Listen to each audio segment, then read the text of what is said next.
ያዩኝ ሁሉ እንዲበሉ ቸር ነውና ያዩኝ ሁሉ እንዲበሉ ምሕረቱ ለዘላለም ነው። እግዚአብሔር ቸር ነው፣ እግዚአብሔር ቸር ነው መሐሪ፣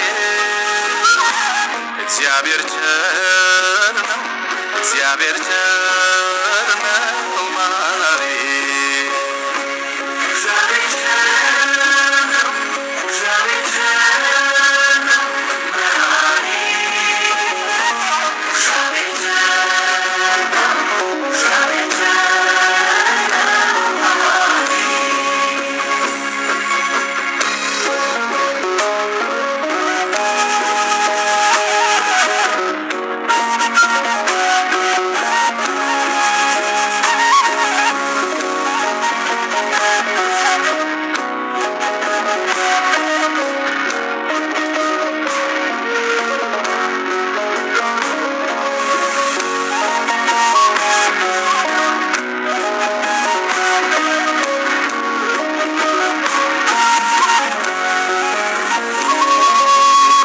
ነፍሴን መለሳት ስለ ስሙ በጽድቅ መንገድ መራኝ እንጂ ጌታን ሳላገኝ ሞት ቢቀድመኝ ሆኜ ነበር የሲኦል ልጅ።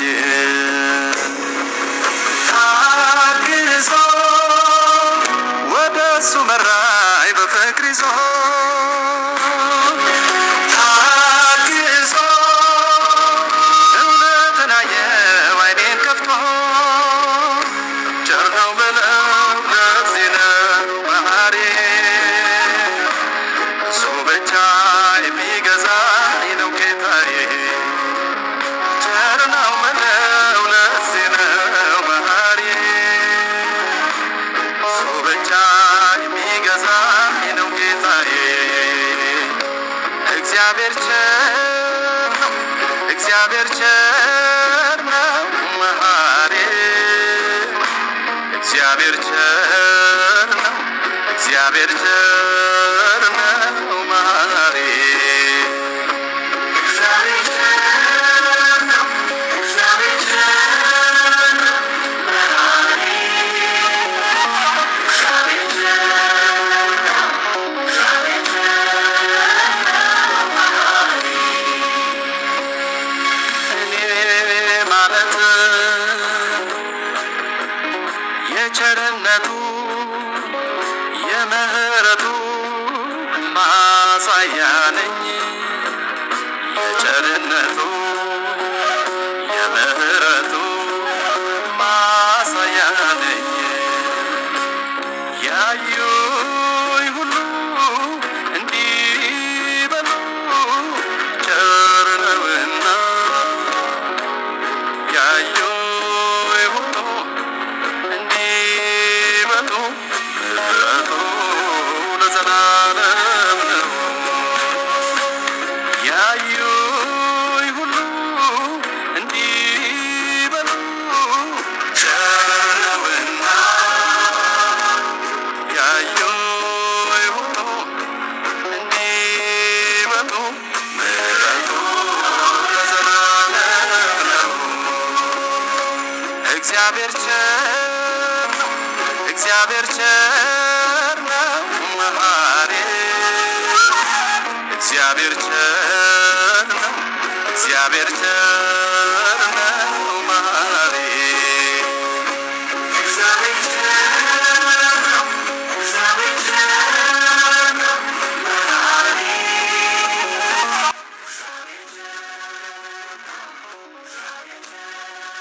ጌታችን ኢየሱስ ክርስቶስ ስለ መጨረሻው ዘመን ምልክት ሲናገር ከቤተ ክርስቲያን ውጪ ስለሚሆነው ነገር ነው ያወራው። ከቤተ ክርስቲያን ውጪ ስለሚታዩ ምልክቶች ህዝብ በህዝብ ላይ ይነሳል፣ ሐሰተኛ ክርስቶሶች ሐሰተኛ ነቢያቶች ይመጣሉ። እንደዚህ ይሆናል ብሎ ጌታ ኢየሱስ ክርስቶስ የምድር ነውጥ ይሆናል፣ ጦርነት ትሰማላችሁ፣ ይሄ የምጣር መጀመሪያ ነው ያለው this is out of the church ያለ የመጨረሻው ዘመን ምልክት ነው። ይሄ የመጨረሻው ዘመን ወይም የፍጻሜ ዘመን የሚባለው ጌታችን ኢየሱስ ክርስቶስ ከድንግል ማርያም ዘር ተካፍሎ በመወለድ አምላክ ሰው ከሆነበት ቀን ጀምሮ ደግሜ እነግራችኋለሁ። የመጨረሻውን ዘመን የመጨረሻ የሚያሰኘው ኢየሱስ ክርስቶስ እግዚአብሔር ልጅ ከማርያም ዘር ተካፍሎ ሰው ሆኖ ማለት ነው ወደዚህ ምድር አምላክ ሰው ሆኖ መገለጡ መምጣቱ በትንቢት ሲነገር ነበረ።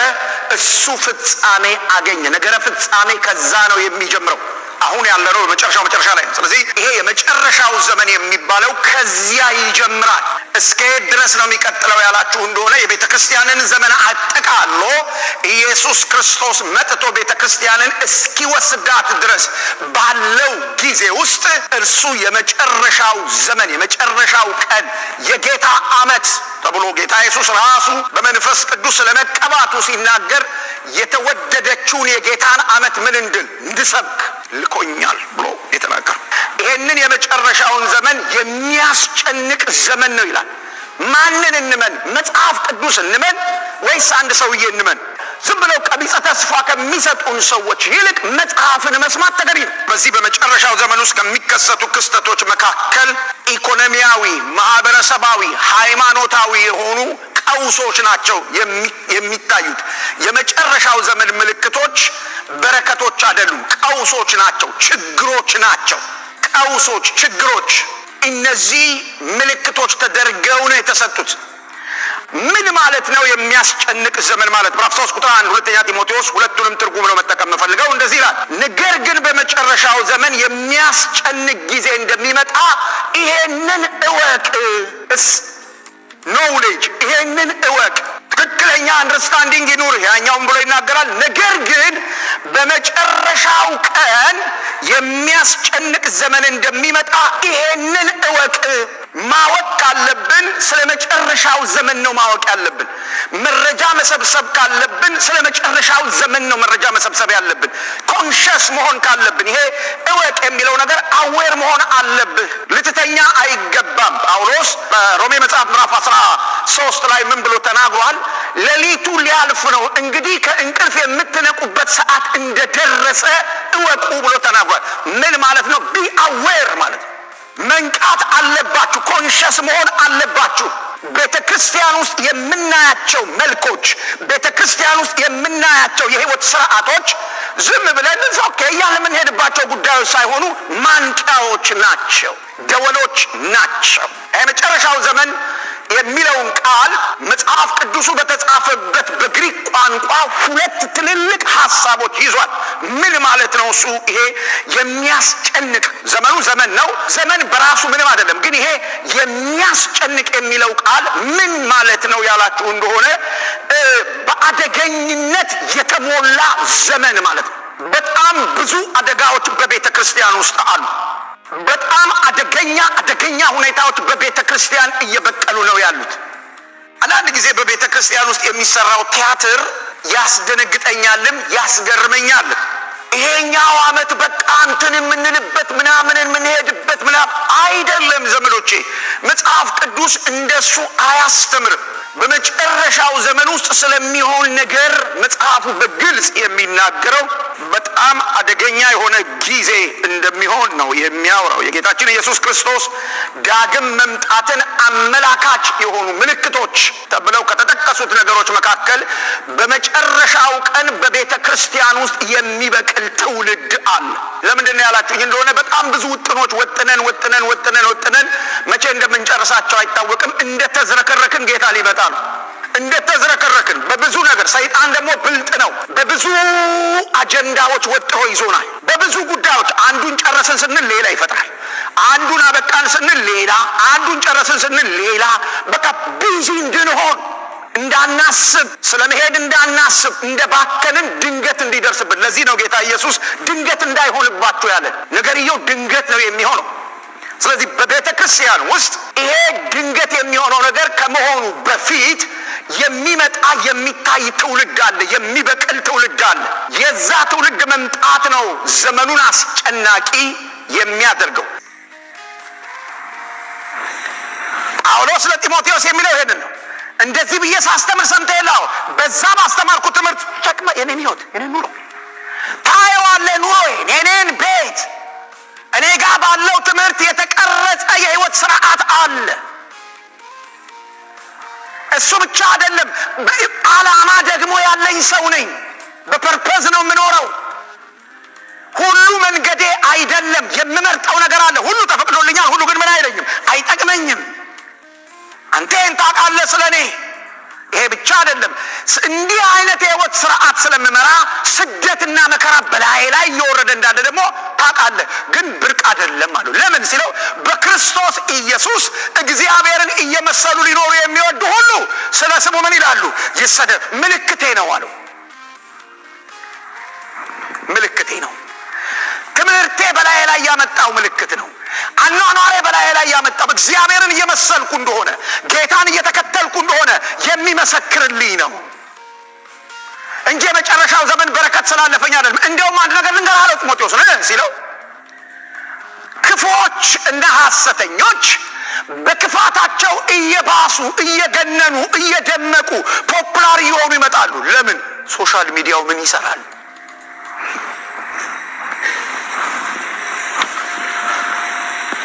እየደመቁ እየገነኑ የተሳካላቸው መስለው ይወጣሉ። እግዚአብሔርን እየመሰሉ ሊኖሩ የሚወዱ ሰዎች ግን ይሰደዳሉ። መከራን ቻሌንጃን አሜሪካን ሀገር ስለ መከራ መስበክ የሚቻል አይመስለኝም። አይመጣም መከራ እዚህ ሀገር። ቤት አድርጎ ይመጣል። ክርስቲያን ላይ መከራ ይመጣል እዚህ ሀገር። ቸርች ትዘጋ ይሆን እዚህ ሀገር? ክርስቲያኖች ይታሰሩ ይሆን እዚህ ሀገር? እኔ አይመስለኝም። ዴሞክራሲ ህግ ያለበት ሀገር ምንም አይመጣም። ለምንድን ነው ያልመጣው ካላችሁኝ፣ ቤተ ክርስቲያን እግዚአብሔርን ስለማትመስል። ድሮ ባክ ያረጉ ሰዎች የሚባሉ ሰዎች ነበሩ። አሁን ማንም ባክ ያረገ ሳይለም ሁሉ ባክ አርጎት ነው ያለው ቸርች። እውነት እኮ ነው የምነግራችሁ። ባክ አረገ የሚባል ሰው የለም አሁን። እኛ ሰው ባክ አረገ የምንለው ጸሎት ቤት አንድ 3 ቀን ካልመጣ ነው። ድሮ ባክ አረገ የሚባለው ሰውዬው ከጌታ ጋር ያለው ህይወት ስራ ሲበላሽ ነው። እና ቸርች የማትሰደደው በአሜሪካን ሀገር ያለችው ቸርች የማትሰደድበት ምክንያት ዴሞክራሲ ስላለ ህግ ስላለ ሳይሆን ስለተላመድን ነው። ስለተላመድን ነው። አንድ ቀን እንደሚዳቋ አንድ ቀን እንደ ጎሽ ምናምን ቀንድ አውጥተን ዓለም ስታየን ማለት ነው። ከቢሮ ነው የሚጀምር፣ ከምትሰራበት ቦታ የምር ክርስትናን መኖር ስትጀምር ኢየሱስ ምናምን እያልክ ስታስቸግር ምንም የሚቀጥለው ኮንትራት አይታደስም ብለው ይጽፉላል። በክርስቶስ ኢየሱስ እግዚአብሔርን እየመሰሉ ሊኖሩ የሚወዱ ሁሉ ይሰደዳሉ። ስለዚህ ይሄንን ትምህርት ይኸው ይሄ ብቻ አይደለም ማለት እኔ ያስተማርኩን ትምህርት ከኪሴ አውጥቼ አላስተማርኩም። ታዲያስ የእግዚአብሔር መንፈስ አለባቸው ቅዱሳት መጽሐፍት። አንድ ሰው ጮኸ አሜን ይበል እስኪ። ቅዱሳት መጽሐፍት ሁሉ ጳውሎስ ይሄ ለአንተ ሞዴል የሆነውን የህይወት ስርዓት እኔ ስለፈለግኩ አይደለም ያመጣሁት። ይሄ አንተ የምትከተለውን የህይወት ስርዓት አንተም ልትሆነው ትችላለህ። ሚስጥሩን ልንገርህ አለው።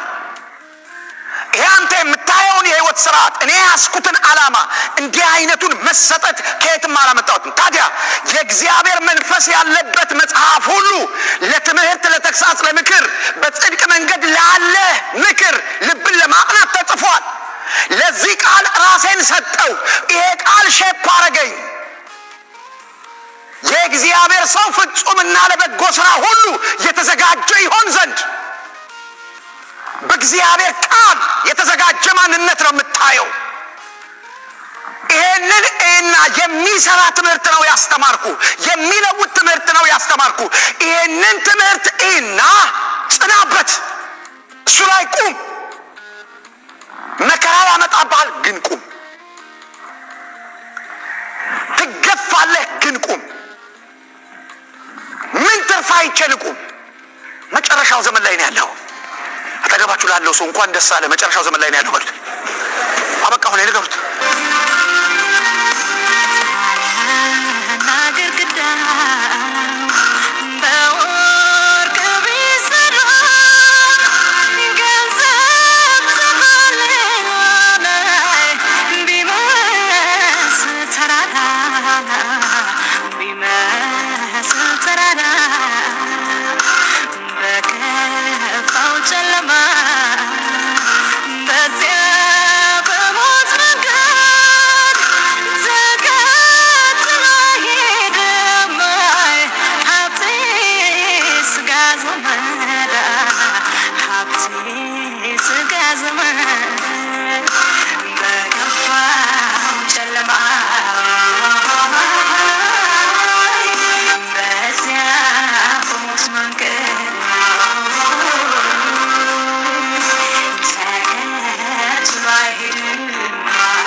በዓለም ዙሪያ ላላችሁ ቅዱሳኖች ከእግዚአብሔር ከአባታችን ከጌታም ከኢየሱስ ክርስቶስ ከጌታ መንፈስ ቅዱስ አንድ አምላክ ጸጋና ሰላም ባላችሁበት ከናንተ ጋር ይሁን።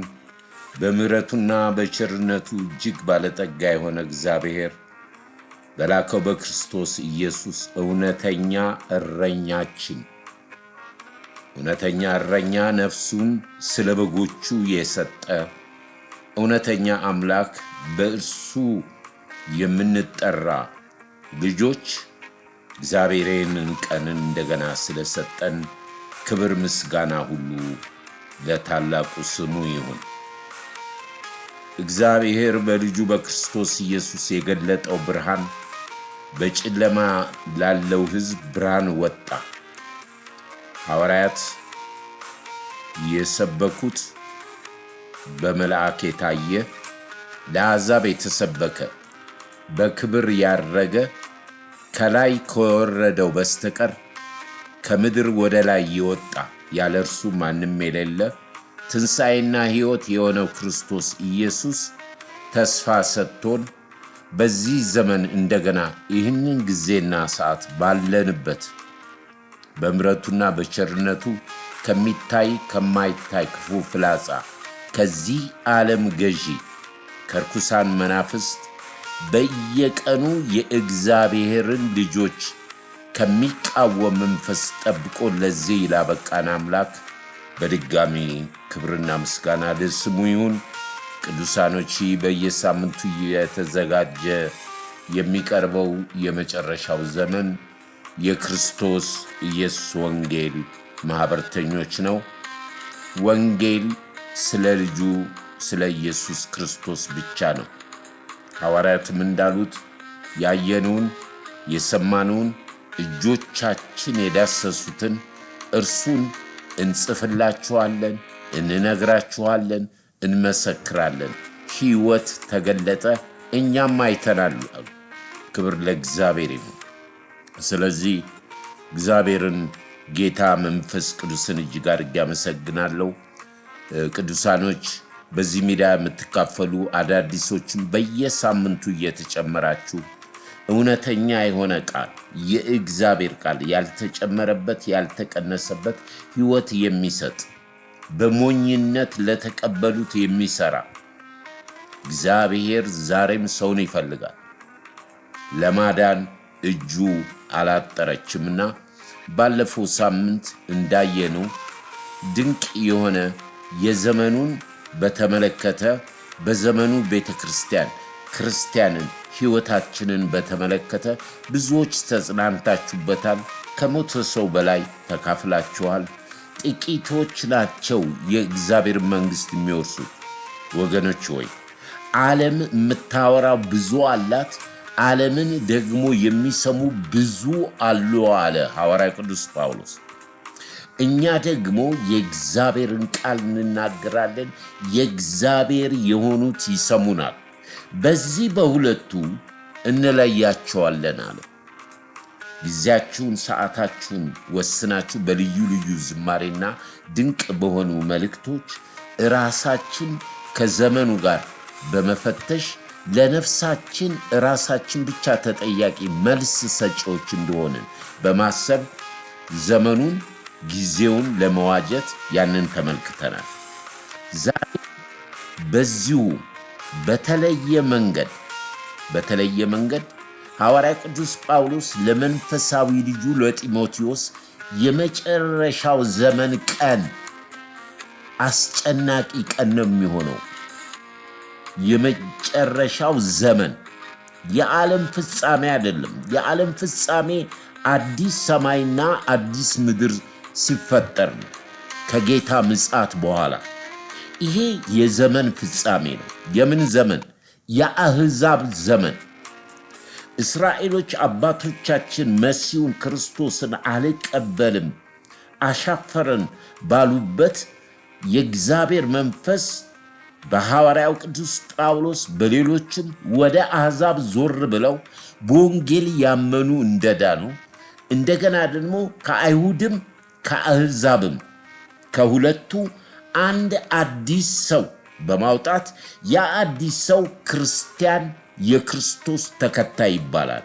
ከአይሁድም ከአሕዛብም ከሁለቱ አንድ ሰው ለማውጣት ያ ሰው በክርስቶስ ኢየሱስ አምኖ የዳነ በሥራ ሳይሆን በጸጋ የዳነ ዘመኑን ደግሞ በምሕረትና በቸርነት እግዚአብሔር በሰጠው ጸጋ ኢየሱስ ክርስቶስ ጌታ እንደሆነ ባፉ የሚመሰክር እግዚአብሔር ከሙታን እንዳስነሳው በልቡ የሚያምን አሁን ያለንበት ዘመን ከበፊቱ የበለጠ የምንነቃበት የምንዘጋጅበት ነው።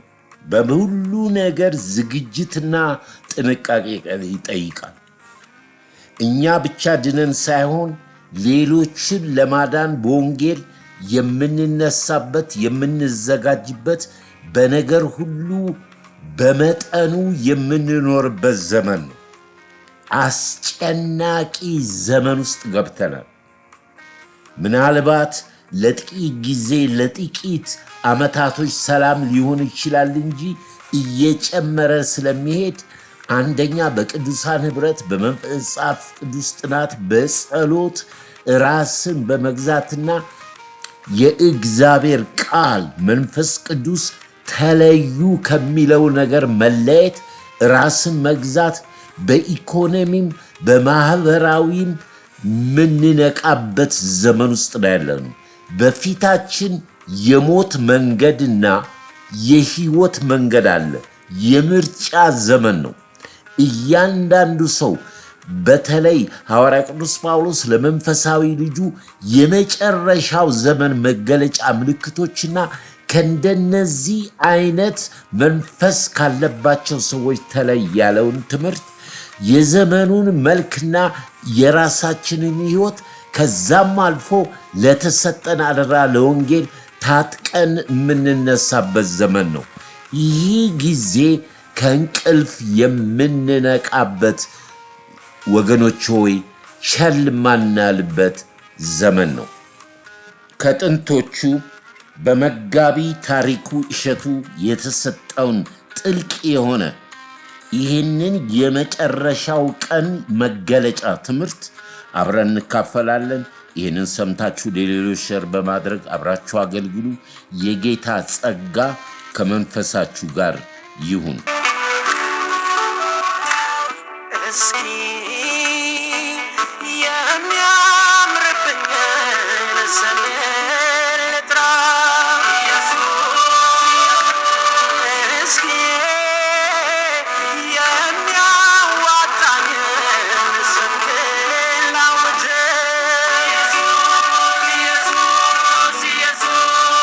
አባ ከፍቅርህ ምን ይለየኛል? ውድህ ከውዶች ይበልጥብኛል። አልችልም መኖር ጌታ ለስምህ፣ ኢየሱስ ብቻ ትበልጣለህ።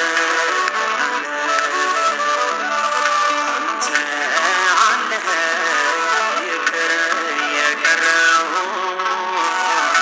ጉዳት ደስታዬ ጌታ ስለሆነ አይሆንልኝም ጌታ ያላንተ፣ እኔስ አልችልም ውዴ ያላንተ። በልቤ መሃል ስምህ ተቋጥሯል፣ ሌት ቀን አይለይም ኢየሱስ ይላል። አይሆንልኝም ጌታ ያላንተ፣ እኔስ አልችልም ውዴ ያላንተ። በልቤ መሃል ስምህ ተቋጥሯል፣ ሌት ቀን አይለይም ኢየሱስ ይላል። ሌት ቀን አይለይም ኢየሱስ ይላል።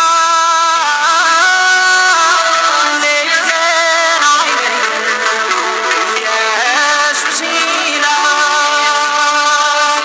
ቅዱሳን ወደ ዛሬ መርሃ ግብር ከማለፋችን በፊት በጣም እየነፈሰ ያለ ስለ ፔንቴኮስታል ሙቭመንት የሰው ዕውቀት በጣም እየገረመኝ ነው ያለው። ሰዎች በመንፈስ ቅዱስ ላይ በጣም እጅግ በጣም ተዳፍረዋል። እጅግ በጣም መንፈስ ቅዱስ እግዚአብሔር ነው። ስለ ጌታ ክርስቶስ ኢየሱስ የሚመሰክረው ቅዱስ መንፈስ ማለት ነው። ያለ መንፈስ ቅዱስ ክርስቶስን ማወቅ አይቻልም። ክርስትና መገለጥ ነው። ክርስቶስን ያየ አብን አይቷል። ክርስቶስ ያለው አብም ወልድም በእርሱ ውስጥ ይኖራሉ። ይህን የሚያደርገው ጌታ እግዚአብሔር መንፈስ ቅዱስ ነውና የመንፈስ ቅዱስን ሙቭመንት ከጥንቲቷ 2000 ዓመት በፊት የነበረች ሃይማኖት ጋር በማወዳደር ልክ አሁን እንደተመጣና እንደገናም ደግሞ በሐዋርያት ዘመን ይሰሩ የነበሩት ስራዎች በሙሉ በሐዋርያት አብቅቷል፣ ቆሟል፣ የለም። አሁን ያ የለም። በሐዋርያት የሚሰራው ድንቅ ታምራት የልሳን ሆነ የጨለማን ስራ ማፍረስ ድሮ ቀረ፣ አሁን የለም የሚል ጥግ የደረሰ ድፍረት እናያለን። በመጀመሪያ ቅዱሳን ፔንቴኮስታል ድርጅት አይደለም፣ ወይንም የአንድ ሃይማኖት ተቋም አይደለም። ፔንቴኮስታል ሙቭመንት መንፈሳዊ እንቅስቃሴ ነው። ጌታ ኢየሱስ ወደ ዓለም ሂዱ ወንጌልን ለፍጥረት ሁሉ ስበኩ ከማለቱ በፊት ተዘጋጅተው በአንድ ልብ በአንድ ሐሳብ ሆነው ሊጠባበቁና ሊቀበሉት የተገባ ቅዱስ መንፈስ ከእግዚአብሔር ወልድ ካስተማረው ሊያሳስባቸው ሊመራቸው በነሱ አንደበት እግዚአብሔር ጌታ ክርስቶስ ኢየሱስ ድንቅና ታምራትን እያደረገ ወንጌል ሁሉ እንዲስፋፋ ነው።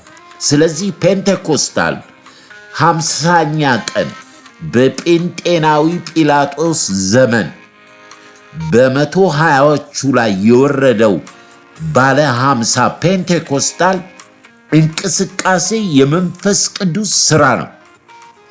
ያንን ወስደን ከአይሁዶች ጋር እንኳን ያውም እኛ በሌለንበት ኪዳን ባልተሰጠን ሕግ ባልተሰጠን አሕዛብ የነበርን ከእግዚአብሔር የተለየን ያለ ክርስቶስ የነበርን አሕዛቦች ራሳችንን ጽድቅ አቁመን በእግዚአብሔር መንፈስ ቅዱስ ላይ የድፍረት ቃል እግዚአብሔር ዘር ማንዘራችሁን ከዚህ አይነት የድፍረት ኃጢአት ያውጣችሁ። ልብ በሉ። የዛሬው መልእክት የሚጨርሰው በዛ ላይ ነው። በጣም የሚገርም ነገር ብዙ የተምታቱ ልዩ ወንጌሎች ነገር ግን በዚህ ትምክታቸው መንፈስ ቅዱስን እየተቃወሙ የሚናገሩት የነርሱ ወንጌል ያልተጻፈ የሌለ የዲያብሎስ ሽንገላ ዲያብሎስን የሚያግዙ የሰውን ነፍስ ወደ ሲኦል የሚያቀርብ ነው። አንድ ወንድም የተናገረውን ላቅርብላችሁና በዚህ ሰው እንዴት ይመካል? ባልተጻፈ በሌለ ነገር ላይ ይህንን ነው የ2000 ዓመት ሃይማኖት የምንለው። እኛ በዚህ ሜዳ ላይ ሃይማኖት ማለት የክርስቶስ ትምህርት ነው። በራእይ መጽሐፍ ላይ ለአንዲት ቤተክርስቲያን ሃይማኖቴን ጠብቀሃል፣ የሰጠውን ቃል አላለፍክም፣ አልጨመርክም፣ በመሃልም ደግሞ አይሁድ ሳይሆኑ አይሁድ የሆኑትን እንደውም የኤልዛቤልና ሐሰተኛ ነቢያትን ለይታል ያለው ሃይማኖት ያለው የክርስቶስ ትምህርት ነው። በቃሉ ላይ ያለ ያልተጨመረ ያልተቀነሰ በስጋ ፍቃድ ሳይሆን በመንፈስ ቅዱስ ምሪት የሚሆን ነው። ይህንን ተሸክመው ነው። እስቲ ምን አለ ወንድማችን? ምን አለ? እንግዲህ በደንብ ስሙኝ። ማርያም አምላክ ናት እያለ ማርያም የአዳምን ስጋ ሰውነት አልያዘችም እያለ የማርያምን ስጋ ነው የምንበለው እያለ የማርያምን ደም ነው የምንጠጣው እያለ ማርያም ከሌለች ስላሴ የለም እያለ ያለ ማርያም አማላጅነት ዓለም አይድንም እያለ ማርያም ያዕቆብ መሰላላት ናት እያለ ማርያም ጸባዖት ዘር ናት እስራኤል የተባለውን እያለ ሚካኤል በክንፉ ማርያምን ተነቅሳታል እያለ ማርያም ብቻ ምንላችሁ ለጳውሎስ በደማስቆ የተገለጠችለት ማርያም ናት እያለ የማርያም ተአምር መስማት ቅዱስ ቁርባን እንደመውሰድ ይቆጠራል እያለ ማርያም የኃጢአት መድኃኒት ናት እያለ ለማርያም ስዕል ያልሰገደ ከቆመበት ይጥፋ እያለ ማርያምን ማጣት መንፈስ ቅዱስን ማጣት ነው እያለ አብ ወልድ መንፈስ ቅዱስ የሚገኙት ድንግል ማርያም ባለችበት ነው እያለ ጴጥሮስ የተሰጠው የመንግስተ ሰማያት ቁልፍ እመቤታችን ናት እያለ የአዲስ ኪዳን ታቦታችን ማርያም ናት እያለ 100 ዘረዝርላችኋለሁ። ይሄ እንግዲህ ታላላቅ መምህራን ጳጳሳት የተከበሩ መጽሐፍቶቻቸው ውስጥ ያለ ትምህርት ነው እና ይህንን ይዤ ነው 2000 ዓመቱ ነው ብዬ ክርስትና ብዬ የምቀበለው። የሰው ዘር ሁሉ ያዳም ስተት ይዞ ወደቀ ወደ ጥፋት ማንም እንደግን ይትነታ ይክፍሎ መጣ ለመጃዳ ወለነዳ የኃጢአት ሞት ነውና ሞትን ሞተልኝ ሰጠኝ ሕይወት ኃጢአት ተሻረ ከእኔ ላይ በፈሰሰልኝ ጎልጎታ ላይ ቀራንዮ ላይ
ጸሎት የሚያስታርቀኝ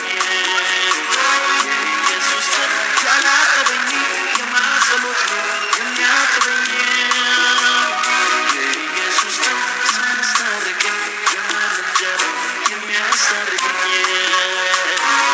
ኢየሱስ ያላነሳኝ የማጸሎት የሚያነሳኝ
እንግዲህ ቅዱሳኖች በሌላ ሃይማኖት ያላችሁ ይሄ የተባለው ነገር መጽሐፍ ቅዱስ ውስጥ የለም።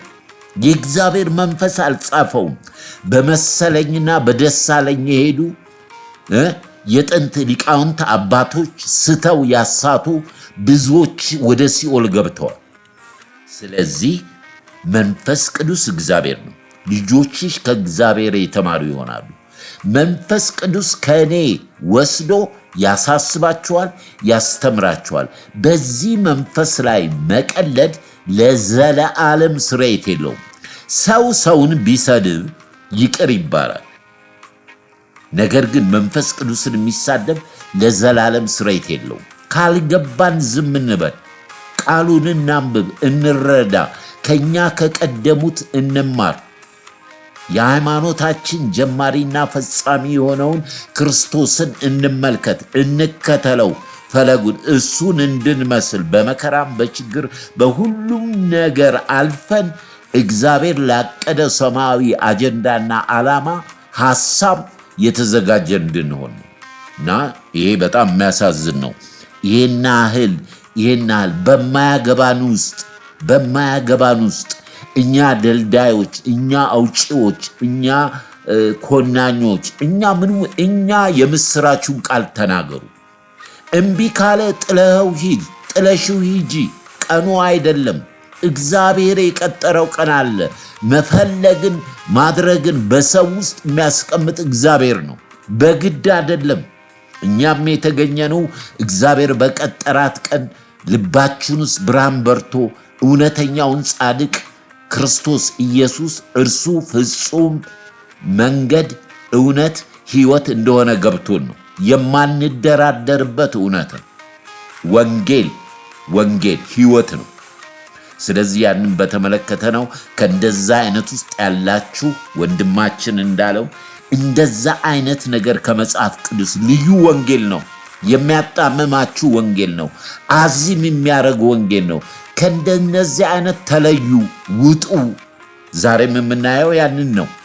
የሚታዩ በመጨረሻው ዘመን የሚገለጥ ትውልድ አለ። ይኸው ምን ማለት ነው? መንፈሳዊነትን የሚገድል ከህብረት፣ ከመጽሐፍ ቅዱስ ጥናት፣ ከቤተ ክርስቲያን የሚያርቁ ሰርገው የገቡ ወንድሞች እህቶች አሉ። ተጠንቀቁ። የዘመኑ መጨረሻ መልእክት ነው። ወደዛ እንገባለን። ክብር ሁሉ ለእግዚአብሔር ይሁን።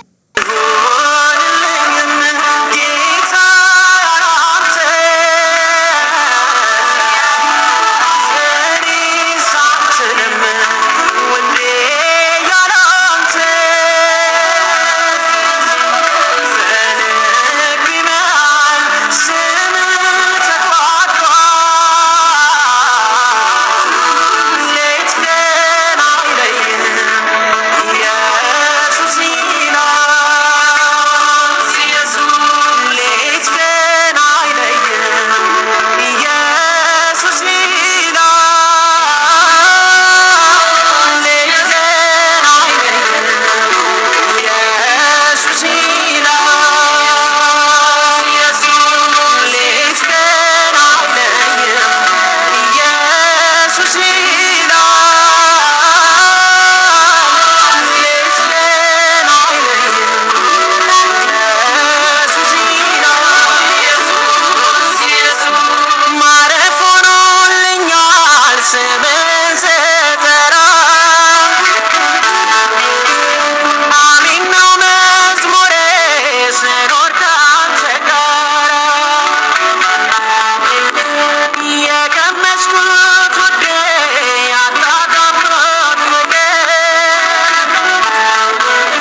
የዘላለም አምላክ ልዑል እግዚአብሔር አባታችን ሆይ በክብር በናዝሬቱ በኢየሱስ ክርስቶስ ስም እጅግ አድርገን ስለዚህ ቀን እናመሰግንሃለን። እነሆ ልጆችህ በዓለም ላይ የተበተኑት በዚህ ሰዓት ወደዚህ ሚዲያ የገቡት ለሕይወት እግዚአብሔር ለቀሪው ዘመን ራሳችንን መርምረን በተለያዩ ቅዱሳን አባቶች ከኛ በቀደሙት አእማዶች እግዚአብሔር ከነሱ በሕይወታቸው በቃል ብርሃን እውነት እንድንመራ ማስተዋልና ጥበብን ትሰጠን ዘንድ እንጸልያለን። ቃልህ ሁለት አፍ ያለው ሰይፍ ነው፣ ቅልጥምንም አንጀትንም የሰውን የልብ ሐሳብ ይመረምራል። ጌታ ሆይ ባንተ በስም እንኳን ጸልየን እንደ ዳንኤል ጸሎታችን የዘገየው የእምነት መፈተን አለው። አማኝ በጸለየው ጸሎት እውነተኛው ጸሎት በአንደበትና በልብ ያለው ካልተገናኘ የእምነት መፈተን አለው። መንፈስ ቅዱስ ይመረምራል። ስለዚህ አባት ሆይ አንተም ብቻ እንደምናመልክ አንተም ብቻ ጌታ ሆይ ስምን እንደምንጠራ ድካማችንን አልፈህ የምትሰራ ዛሬም ትመክራለህ፣ ትገስጻለህ ስለምትወደን እንዳንጠፋ ነው።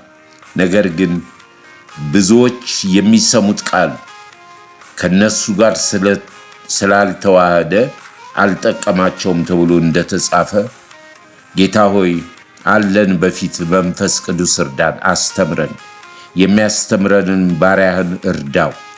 እግዚአብሔር ሆይ ለብዙዎች መጽናኛ ማምለጫ መፈወሻ ስለሆነ ጌታ ሆይ በዚህ ዘመን የሚሆነው ሁሉ ያላንተ ፍቃድ አይሆንም። ጻድቅ ግን በእምነት በሕይወት ይኖራል። የእምነት መፈተናችንን የተፈተነ እምነታችንን ይዘን እንድንቆም በቃል ላይ እንድንቆም በመንፈስ ቅዱስ እንድንመራ ጸጋህ ይርዳል። ቀሪውን ሰዓት ባርክልን። በክብር በክርስቶስ ኢየሱስ ስም አሜን። ክርስቶስ ስለ መጨረሻው ዘመን ምልክት ሲናገር ዳስዋይ ዛሬ ማንሳት የምፈልገው ጌታችን ኢየሱስ ክርስቶስ ስለ መጨረሻው ዘመን ምልክት ሲናገር ከቤተ ክርስቲያን ውጪ ስለሚሆነው ነገር ነው ያወራው። ከቤተ ክርስቲያን ውጪ ስለሚታዩ ምልክቶች ህዝብ በህዝብ ላይ ይነሳል። ሐሰተኛ ክርስቶሶች፣ ሐሰተኛ ነቢያቶች ይመጣሉ። እንደዚህ ይሆናል ብሎ ጌታ ኢየሱስ ክርስቶስ የምድር ነውጥ ይሆናል፣ ጦርነት ትሰማላችሁ፣ ይሄ የምጣር መጀመሪያ ነው ያለው። this is out of the church ያለ የመጨረሻው ዘመን ምልክት ነው። ይሄ የመጨረሻው ዘመን ወይም የፍጻሜ ዘመን የሚባለው ጌታችን ኢየሱስ ክርስቶስ ከድንግል ማርያም ዘር ተካፍሎ በመወለድ አምላክ ሰው ከሆነበት ቀን ጀምሮ ደግሜ እነግራችኋለሁ። የመጨረሻውን ዘመን የመጨረሻ የሚያሰኘው ኢየሱስ ክርስቶስ የእግዚአብሔር ልጅ ከማርያም ዘር ተካፍሎ ሰው ሆኖ ማለት ነው ወደዚህ ምድር አምላክ ሰው ሆኖ መገለጡ መምጣቱ በትንቢት ሲነገር ነበረ።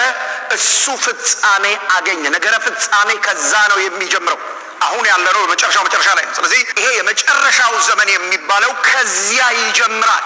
እስከ የት ድረስ ነው የሚቀጥለው ያላችሁ እንደሆነ የቤተ ክርስቲያንን ዘመን አጠቃሎ ኢየሱስ ክርስቶስ መጥቶ ቤተ ክርስቲያንን እስኪወስዳት ድረስ ባለው ጊዜ ውስጥ እርሱ የመጨረሻው ዘመን የመጨረሻው ቀን የጌታ ዓመት ተብሎ ጌታ ኢየሱስ ራሱ በመንፈስ ቅዱስ ስለመቀባቱ ሲናገር የተወደደችውን የጌታን ዓመት ምን እንድሰብክ ልኮኛል ብሎ የተናገረ ይሄንን የመጨረሻውን ዘመን የሚያስጨንቅ ዘመን ነው ይላል። ማንን እንመን? መጽሐፍ ቅዱስ እንመን ወይስ አንድ ሰውዬ እንመን? የመጨረሻው ዘመን አስጨናቂ ነው ብሎ መጽሐፍ ቅዱስ ያወራል። ምንም ማባበል እኮ እንትን አያስፈልገውም ዘመዶች። ይሄ ትላንትና አንድ ሰባኪ ሲናገር ሰምቼዋለሁኝ። ምን አለን መሰላችሁ? ሲሰብከን የማይፈጸም ተስፋ ሰጥቶኝ በጀርባው ከሚያዝለኝ እውነቱን ነግሮኝ ብድን ነው የሚሻለኝ አለ። እውነቱን ነው።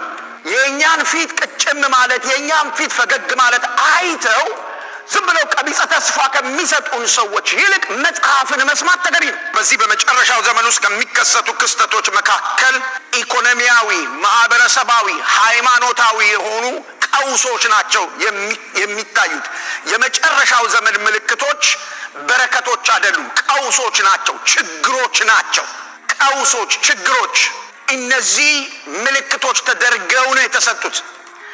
ምን ማለት ነው የሚያስጨንቅ ዘመን ማለት? ምዕራፍ 3 ቁጥር 1 ሁለተኛ ጢሞቴዎስ ሁለቱንም ትርጉም ነው መጠቀም ፈልገው እንደዚህ ይላል። ነገር ግን በመጨረሻው ዘመን የሚያስጨንቅ ጊዜ እንደሚመጣ ይሄንን እወቅ። ኖውሌጅ፣ ይሄንን እወቅ። ትክክለኛ አንደርስታንዲንግ ይኑር። ያኛውን ብሎ ይናገራል። ነገር ግን በመጨረሻው ቀን የሚያስጨንቅ ዘመን እንደሚመጣ ይሄንን እወቅ። ማወቅ ካለብን ስለ መጨረሻው ዘመን ነው ማወቅ ያለብን። መረጃ መሰብሰብ ካለብን ስለ መጨረሻው ዘመን ነው መረጃ መሰብሰብ ያለብን። ኮንሸስ መሆን ካለብን ይሄ እወቅ የሚለው ነገር አዌር መሆን አለብህ። ልትተኛ አይገባም። ጳውሎስ በሮሜ መጽሐፍ ምዕራፍ 13 ላይ ምን ብሎ ተናግሯል? ሌሊቱ ሊያልፍ ነው፣ እንግዲህ ከእንቅልፍ የምትነቁበት ሰዓት እንደደረሰ እወቁ ብሎ ተናግሯል። ምን ማለት ነው? ቢ አዌር ማለት ነው። መንቃት አለባችሁ፣ ኮንሸስ መሆን አለባችሁ። ቤተ ክርስቲያን ውስጥ የምናያቸው መልኮች፣ ቤተ ክርስቲያን ውስጥ የምናያቸው የህይወት ስርዓቶች ዝም ብለን ኦኬ እያለ የምንሄድባቸው ጉዳዮች ሳይሆኑ ማንቂያዎች ናቸው፣ ደወሎች ናቸው። የመጨረሻው ዘመን የሚለውን ቃል መጽሐፍ ቅዱሱ በተጻፈበት በግሪክ ቋንቋ ሁለት ትልልቅ ሐሳቦች ይዟል። ምን ማለት ነው እሱ? ይሄ የሚያስጨንቅ ዘመኑ ዘመን ነው። ዘመን በራሱ ምንም አይደለም። ግን ይሄ የሚያስጨንቅ የሚለው ቃል ምን ማለት ነው ያላችሁ እንደሆነ በአደገኝነት የተሞላ ዘመን ማለት ነው። በጣም ብዙ አደጋዎች በቤተ ክርስቲያን ውስጥ አሉ። በጣም አደገኛ ሁኔታዎች በቤተ ክርስቲያን እየበቀሉ ነው ያሉት። አንዳንድ ጊዜ በቤተ ክርስቲያን ውስጥ የሚሰራው ቲያትር ያስደነግጠኛልም ያስገርመኛልም። ይሄኛው ዓመት በቃ እንትን የምንልበት ምናምን የምንሄድበት ምናምን አይደለም ዘመዶቼ። መጽሐፍ ቅዱስ እንደሱ አያስተምርም። በመጨረሻው ዘመን ውስጥ ስለሚሆን ነገር መጽሐፉ በግልጽ የሚናገረው በጣም አደገኛ የሆነ ጊዜ እንደሚሆን ነው የሚያወራው። የጌታችን ኢየሱስ ክርስቶስ ዳግም መምጣትን አመላካች የሆኑ ምልክቶች ተብለው ከተጠቀሱት ነገሮች መካከል በመጨረሻው ቀን በቤተ ክርስቲያን ውስጥ የሚበቅል ትውልድ አለ። ለምንድን ነው ያላችሁኝ እንደሆነ በጣም ብዙ ውጥኖች ወጥነን መቼ እንደምንጨርሳቸው አይታወቅም። እንደተዝረከረክን ጌታ ሊመጣ ነው። እንደተዝረከረክን በብዙ ነገር። ሰይጣን ደግሞ ብልጥ ነው። በብዙ አጀንዳዎች ወጥሮ ይዞናል። በብዙ ጉዳዮች አንዱን ጨረስን ስንል ሌላ ይፈጥራል። አንዱን አበቃን ስንል ሌላ፣ አንዱን ጨረስን ስንል ሌላ። በቃ ቢዚ እንድንሆን እንዳናስብ፣ ስለመሄድ እንዳናስብ፣ እንደባከንን ድንገት እንዲደርስብን። ለዚህ ነው ጌታ ኢየሱስ ድንገት እንዳይሆንባችሁ ያለ። ነገርየው ድንገት ነው የሚሆነው። ስለዚህ በቤተ ክርስቲያን ውስጥ ይሄ ድንገት የሚሆነው ነገር ከመሆኑ በፊት የሚመጣ የሚታይ ትውልድ አለ፣ የሚበቅል ትውልድ አለ። የዛ ትውልድ መምጣት ነው ዘመኑን አስጨናቂ የሚያደርገው። በዚህ በመጨረሻው ዘመን ትውልድ የህይወት ስርዓት አንድ ጊዜ ህይወታችን ከተነካ፣ አንድ ጊዜ ህይወታችን ከተያዘ ፍንዳታ ነው የሚሆነው፣ አደጋ ነው የሚሆነው። ስለዚህ አደጋ ያለበት ዘመን ነው። ዘመኑን አስጨናቂ የሚያደርገው ሰው ሪላክስ አድርጎ በቤተ ክርስቲያን ውስጥ የማይኖርበት ዘመን ስለሆነ፣ ሰው ሪላክስ አድርጎ የሚኖርበት ዘመን አይደለም። አንዳንዱ ሰው ጠጋ ብላችሁ ስትነኩት ውስጡ የዘረኝነት ፈንጂ አለ፣ ያመዋል እስካሁን። አንዳንዱ ሰው ጠጋ ብላችሁ ስትነኩት የፖለቲከኝነት ፈንጂ ውስጡ አለ፣ ይፈነዳል ከውስጡ። በኋላ አነሳላችኋለሁ በዝርዝር። አደጋ ያለበት ዘመን ነው። አሁን አጠገብ ካለው ሰውዬ ጋራ፣ አጠገብ ካለችው ሰውዬ ጋራ አብሮ ስለዘመረ ጌታ ይባረክ እየተባለ የሚካሄድበት ጊዜ አይደለም። ሁለተኛው የሚያስጨንቅ የሚለው ሐሳብ ኃላፊነት መውሰድ የሞላበት ሪስክፉል የሆነ ጊዜ ነው። ንግግር ኃላፊነት ይጠይቃል። አገልግሎት ኃላፊነት ይጠይቃል። ጌታን መከተል፣ ሁሉ ነገር በሪስክ የተሞላ ነው። የምናደርጋቸው ነገሮች በሙሉ ቤተ ክርስቲያን ውስጥ በሪስክ የተሞሉ ናቸው። ተዝረክርከን የምንኖርበት አይደለም። በጣም ኮንሸስ ሆነን በጣም አስበን ህይወትን የምር ለመኖር የምንዘጋጅበት ጊዜ ነው የመጨረሻው ዘመን። ስለዚህ እንዲህ አይነት አደጋ በቤተ ክርስቲያን ውስጥ እንዲህ አይነት ችግር የሚፈጥር ትውልድ ቤተ ክርስቲያን ውስጥ፣ ውጭ አላልኩም፣ ቤተ ክርስቲያን ውስጥ ጳውሎስ ለአገልጋዩ ለጢሞቴዎስ ነው የጻፈለት፣ ቸርች ውስጥ ስለሚያገለግላቸው ሰዎች። አንዳንዶቹን ሰዎች ስማቸውን ሁሉ ጠቅሷል ጳውሎስ በዚህ ጉዳይ ሲጽፍ። እስክንድሮስ የሚባለው አንዱ ሰውዬ የዚህ ጄኔሬሽን አካል ነበረ፣ አደገኛ ሰው እና ጳውሎስ ስሙን ጠቅሷል። በአፋን ቁጥር 20 ላይ ስሙን አንስቷል። እንዲህ አይነት ሰዎች አሉ። የት ቸርች ሊደርሺፕ ጋር አገልግሎት ጋር ኮንግሪጌሽን ውስጥ አሉ። እዚህ በጣም ሪስክፉል የሆነ ጊዜ ነው ይሄ ጊዜ። ዝም ብለን የምንኖርበት ጊዜ አይደለም። ለምንድን ነው እሱ? ይሄ ጊዜ በኃላፊነት የተሞላ ስጋት ያለበት በጥንቃቄ የምንኖርበት፣ ስለ ጥንቃቄ አስበን ኮንሸስ ሆነን የምንኖርበት ዘመን እንዲሆን። ዘመኑን እንዲህ ያደረገው ምንድን ነው ያላችሁ እንደሆነ ቅድም እንዳልኩ ቀኑ በራሱ ክፋት ስላለው ሳይሆን ይሄ ትውልድ እዚህ ውስጥ ስላለ ነው። ምን አይነት ትውልድ? ቁጥር 2 ሰዎች ራሳቸውን የሚወዱ ይሆናሉ፣ ገንዘብ የሚወዱ፣ ትምክህተኞች፣ ትዕቢተኞች፣ ተሳዳቢዎች፣ ለወላጆቻቸው የማይታዘዙ፣ የማያመሰግኑ፣ ቅድስና የሌላቸው፣ ፍቅር የሌላቸው፣ ለእርቅ የማይሸነፉ፣ ሐሜተኞች። ለምን የማይሸነፉ? ለእርቅ የማይሸነፉ ሐሜተኞች፣ ራሳቸውን የማይገዙ፣ ጨካኞች፣ መልካም የሆነውን የማይወዱ፣ ከዳተኞች፣ ችኩሎች፣ በከንቱ በትዕቢት የተወጠሩ፣ ከእግዚአብሔር ይልቅ ተድላን የሚወዱ ይሆናል። ሃይማኖታዊ መልክ አላቸው፣ ኃይሉን ግን ክደዋል ይልና ከነዚህ ምን አድርግ? ራቅ። የት ነው ያሉት እነዚህ ሰዎች? ቸርች። ዘመኑን ክፉ የሚያደርገው ይሄ ትውልድ ምን አይነት ትውልድ ነው? የመጀመሪያው በራስ ወዳድነትና በገንዘብ ፍቅር የሰከረ ትውልድ ስለሚበቅል ነው። ቸርች ውስጥ በራስ ወዳድነት፣ ልብ በሉ፣ ራስ ወዳድነትና ራስን መውደድ የተለያዩ ነገሮች ናቸው። እነሱን ሁለቱን ላይ ለይቼ ላሳያችሁ። ሰልፊሽ መሆንና ራስን መውደድ በፍጹም የተለያዩ ነገሮች ናቸው። ራሳችሁን ስትወዱ፣ ራሳችሁን የምትወዱ ሰዎች ከሆናችሁ ራሳችሁን ከመውደድ ለመውደድ እንድትችሉ በመጀመሪያ መጽሐፍ እንደሚናገር ማንን መውደድ አለባችሁ? እግዚአብሔርን። እግዚአብሔርን የማይወድ ሰው ራሱን አይወድም። እግዚአብሔርን የሚወድ ሰው ራሱን ሊጠላ አይችልም። እግዚአብሔርን የሚወድ ሰው ራሱን ብቻ አይደለም መጥላት የማይችለው፣ ወንድሙን ደግሞ እንደማን ይወዳል? እንደ ራሱ። ራስን መውደድ የሚባለው ይሄ ነው። እነዚህ ሰዎች ራስ ወዳዶች ናቸው የተባሉት ሰዎች ገብጋቦች ናቸው ማለት ነው። ሁሉ ነገር ለኔ፣ ሁሉ ነገር ወደኔ፣ ሁሉ ነገር ወደዚህ መምጣት አለበት፣ እኔን ማዕከል ማድረግ አለበት። ይሄ ትውልድ አሁን በቤተ ክርስቲያን እየበቀለ ነው ወይ? አዎ በጣም። እንዴት ሆኖ ነው እየበቀለ ያለው? አሁን በጣም ትልልቅ ነገር ነው የምነግራችሁ፣ በደንብ ስሙ። በዚህ ኦንላይን ላይ የምትሰሙን ሰዎች በደንብ ስሙ።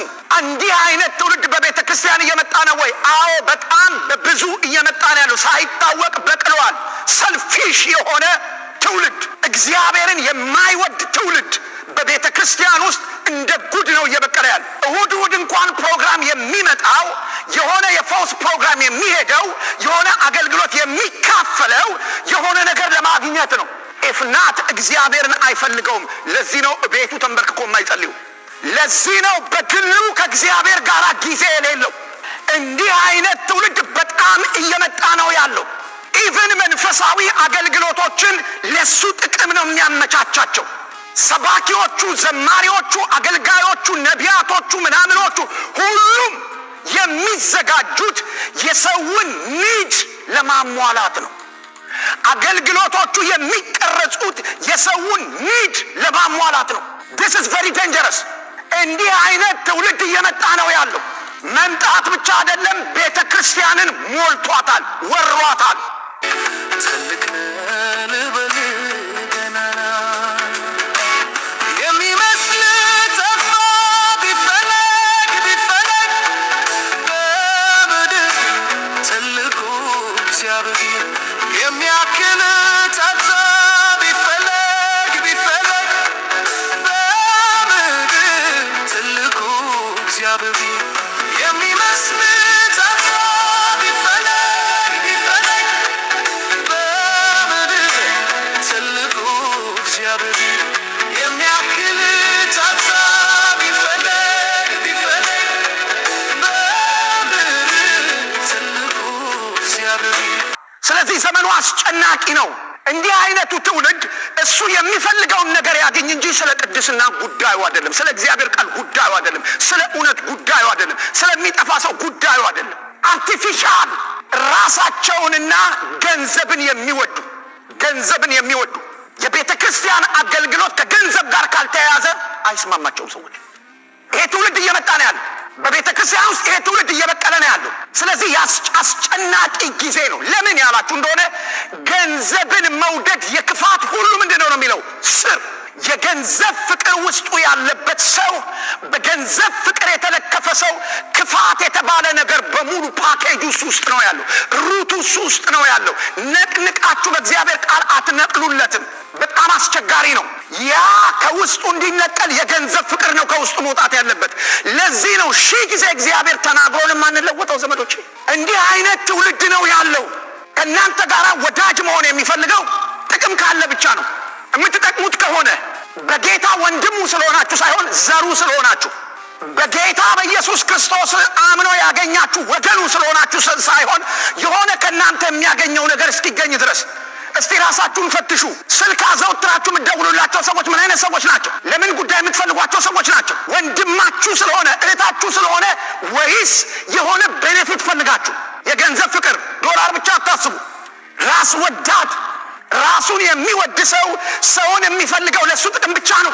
ለአንተ የሚጸልይበት ጊዜ የለውም። እንዲህ አይነት ትውልድ በቤተ ክርስቲያን አደገኛ ጊዜ ነው። አስጨናቂ ጊዜ ነው። አንዳንድ ሰዎች እንደዚህ ይላሉ፣ የልቤን ለማን ላካፍል ይላሉ። ለማን ታካፍሉታላችሁ? ሲጀመር ሊሰማችሁም አይፈልግም። ከሰማችሁም የእናንተ ችግር ገበያ የሚያመጣ ከሆነ ይነግድበታል። ችግር የለበትም። ገበያ የሚያመጣ ከሆነ ይነግድበታል። በጣም አደገኛ ነው። የገንዘብ ፍቅር በዚህ የተለከፉ ከገንዘብ ውጪ መንፈሳዊነት የማይታያቸው፣ ገንዘብ ከሌለበት አገልግሎት የማይታያቸው፣ ገንዘብ ከሌለበት ጌታን መከተል የማይታያቸው፣ መስቀሉ ፈጽሞ የተወገደበት የመስቀል ተአምራት መሬት ወድቆ ክርስቲያኖች መስቀል ላይ ስለተሰራ ነገር መደነቅ ያቆሙበት፣ መስቀል ላይ በተሰራው የጌታ ማዳን ሰው የማይደነቅበት፣ ከዚያ ይልቅ በልዩ ልዩ የጸጋ ስጦታ አማካኝነት በመካከሉ አንዳንድ ነገር ሲሆን የሚደመም ትውልድ፣ ራሱን የሚወድ ገንዘብ የሚወድ ጥቅም የሚወድ ዘመኑ እንደዚህ አይነት ትውልድ ያለበት ስለሆነ አስጨናቂ ነው። አብሮ ለማገልገል አስጨናቂ ነው። አብሮ ለመኖር አስጨናቂ ነው። አብሮ ለመጸለይ በጣም ሪስክ አለው። እንዲህ አይነት ትውልድ ይመጣል። እንዲህ አይነቱ ትውልድ ሲመጣ መበርገግ አያስፈልገውም። ለምን? ይሄን ትውልድ ስናየው ወደ ምንድን ነው የሚያመላክተን? ወደ መጨረሻ ሰዎች እንደዚህ ስለሚሆኑ ትዕቢተኞች ይሆናሉ ይላል። እንዲህ አይነት ነገር በቤተ ክርስቲያኑ ስለሚሰለጥን የሰዎች ባህሪ ይበላሻል። ሰዎች ትዕቢተኞች ይሆናሉ። ትዕቢት ህይወታችሁን ሲይዘው የምታውቁት በአንድ ነገር ነው። ትዕቢት አይታወቅም። በነገራችሁ ላይ ሰይጣን ትዕቢት እንደያዘው አላወቀም። ሲወድቅ ወድቆ ራሱን ያገኘው። ትዕቢት ህይወታችሁን እንደያዘው የምታውቁት ስትወድቁ ነው። ከአገልግሎት ስትወድቁ፣ ከቅድስና ስትወድቁ፣ ከመንፈሳዊ ነገር ስትወድቁ፣ ለጌታ ከነበራችሁ መሰጠት ስትወድቁ፣ ከኮሚትመንታችሁ ስትወድቁ፣ ከቅዱሳን ፍቅር ስትወድቁ፣ ያኔ ነው የምታውቁት። ምን ጣለኝ ስትሉ ትዕቢት፣ ምን መሬት አፈረጠኝ ስትሉ ትዕቢት፣ ከትናንቱ የአገልግሎት መሰጠቴ፣ ከትናንት ፍቅሬ፣ ከትናንት ኮሚትመንቴ፣ ከትናንት ምስክርነቴ ምናምኔ ምን ነጠለኝ ብላችሁ ስታዩ ትዕቢት። ለምን እንዲህ ይባላል? ለምን እንዲህ ሆናለሁ? ለእኔ አልተመቸኝም፣ እኔ አልተቀበልኩትም፣ ለእኔ ስላልሆነ በቃ ተወዋል። አውርዶ ሲጥላችሁ ትዕቢት እንዲህ ነው የሚያደርገው።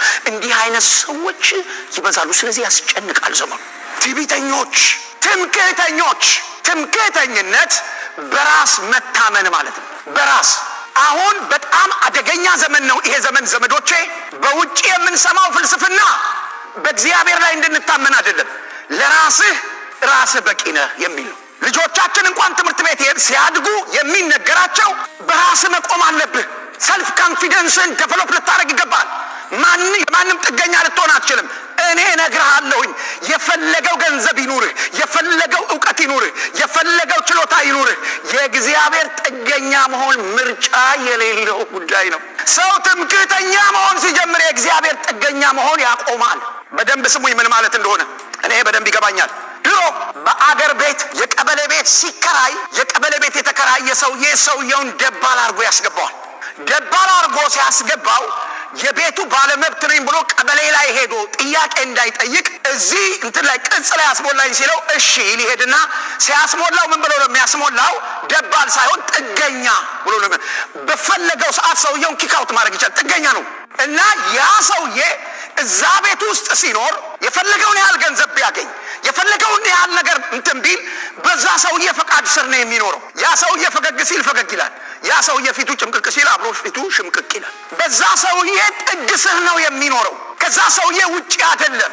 ሪሊ አሁን እዚህ ቤት ያለን ሰዎች እግዚአብሔር ጋር እንደዚህ ነን? እግዚአብሔር ጥገኞች ነን ወይስ የአካውንታችን ጥገኞች ነን? አንዳንዶቻችን አሜሪካን ሀገር ያገኘነው የሲቲዝንሺፕ ጥገኞች ነን፣ የግሪን ካርድ ጥገኞች ነን። ሲሪየስ ነኝ። በጣም ማሰብ አለብን። ቢሊየን ማን ይከፍልልኛል የሚል ትምክህተኝነት በጣም አደገኛ ነገር ነው።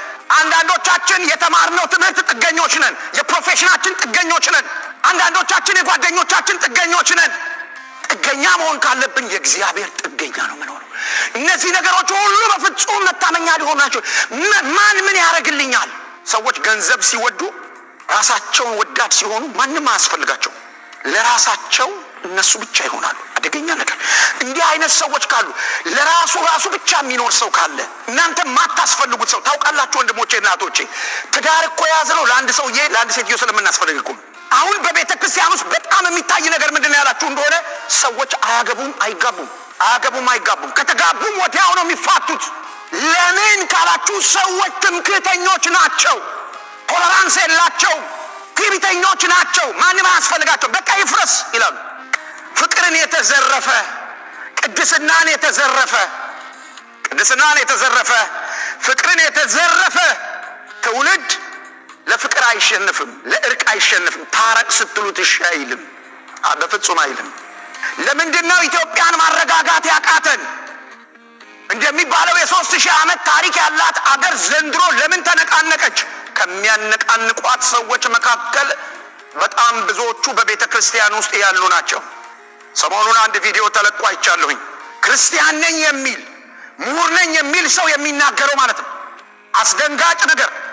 ክርስቲያን ነኝ፣ ኢየሱስ የሚባል አምላክ አመልካለሁ፣ ለሰው ልጆች መስቀል ላይ የሞተ አምላክ አመልካለሁ፣ ለኃጢአተኞች የሞተ ለበደለኞች የሞተ አምላክ አመልካለሁ የሚል ሰው አት ዘ ሴም ታይም ምሁር የሆነ ሰው፣ በዩኒቨርሲቲ የሚያስተምር ሰው የአማራንና የኦሮሞን ጋብቻ የሚኮንን ፐብሊክ ላይ እንዲህ አይነት ትውልድ እዚህ መዓት ነው ያለው ቸርች ውስጥ። ለዚህ ነው አገሪቱ መረጋጋት ያቃታት። ለጦርነት ታሪክ የሚመዝ ለጦርነት ታሪክ የሚያጠና አንድ ፈላስፋ እንደዚህ ብሎ ተናግሯል። ከታሪክ የተማርኩት ነገር አንድ ነገር ነው አለ። ምን? የሰው ልጅ ከታሪክ እንደማይማር። ምን ማለት ነው?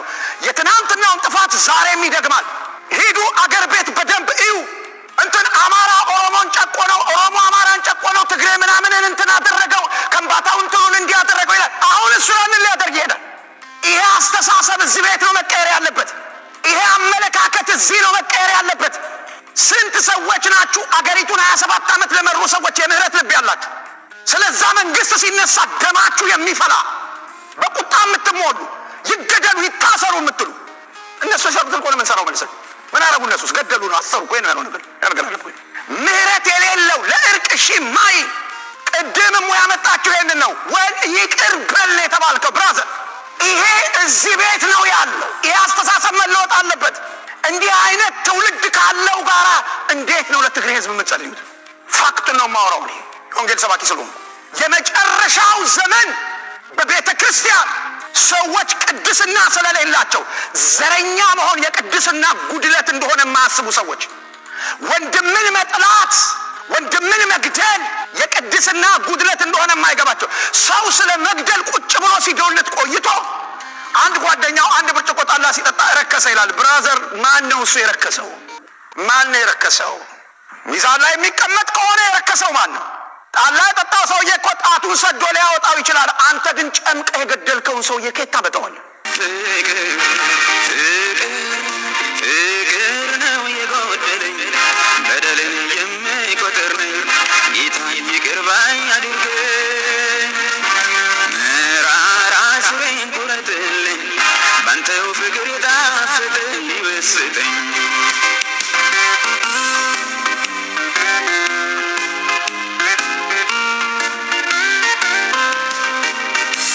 ትንቢትና እውቀት መገለጥ ቢኖረኝ፣ ተራራን የሚያፈልስ እምነት ሁሉ ባገኝ፣ ለሰዎች በመላክ ልሳን ብናገርም፣ ፍቅር ግን ከሌለኝ ምንም አይጠቅመኝም። ፍቅር ነው የጎደለኝ፣ በደልን የሚቆጥር ነኝ፣ ጌታ ባይ አድርገኝ መራራ ሥሬን ቁረጥልኝ ባንተው ፍቅር የጣፈጠ ይወስደኝ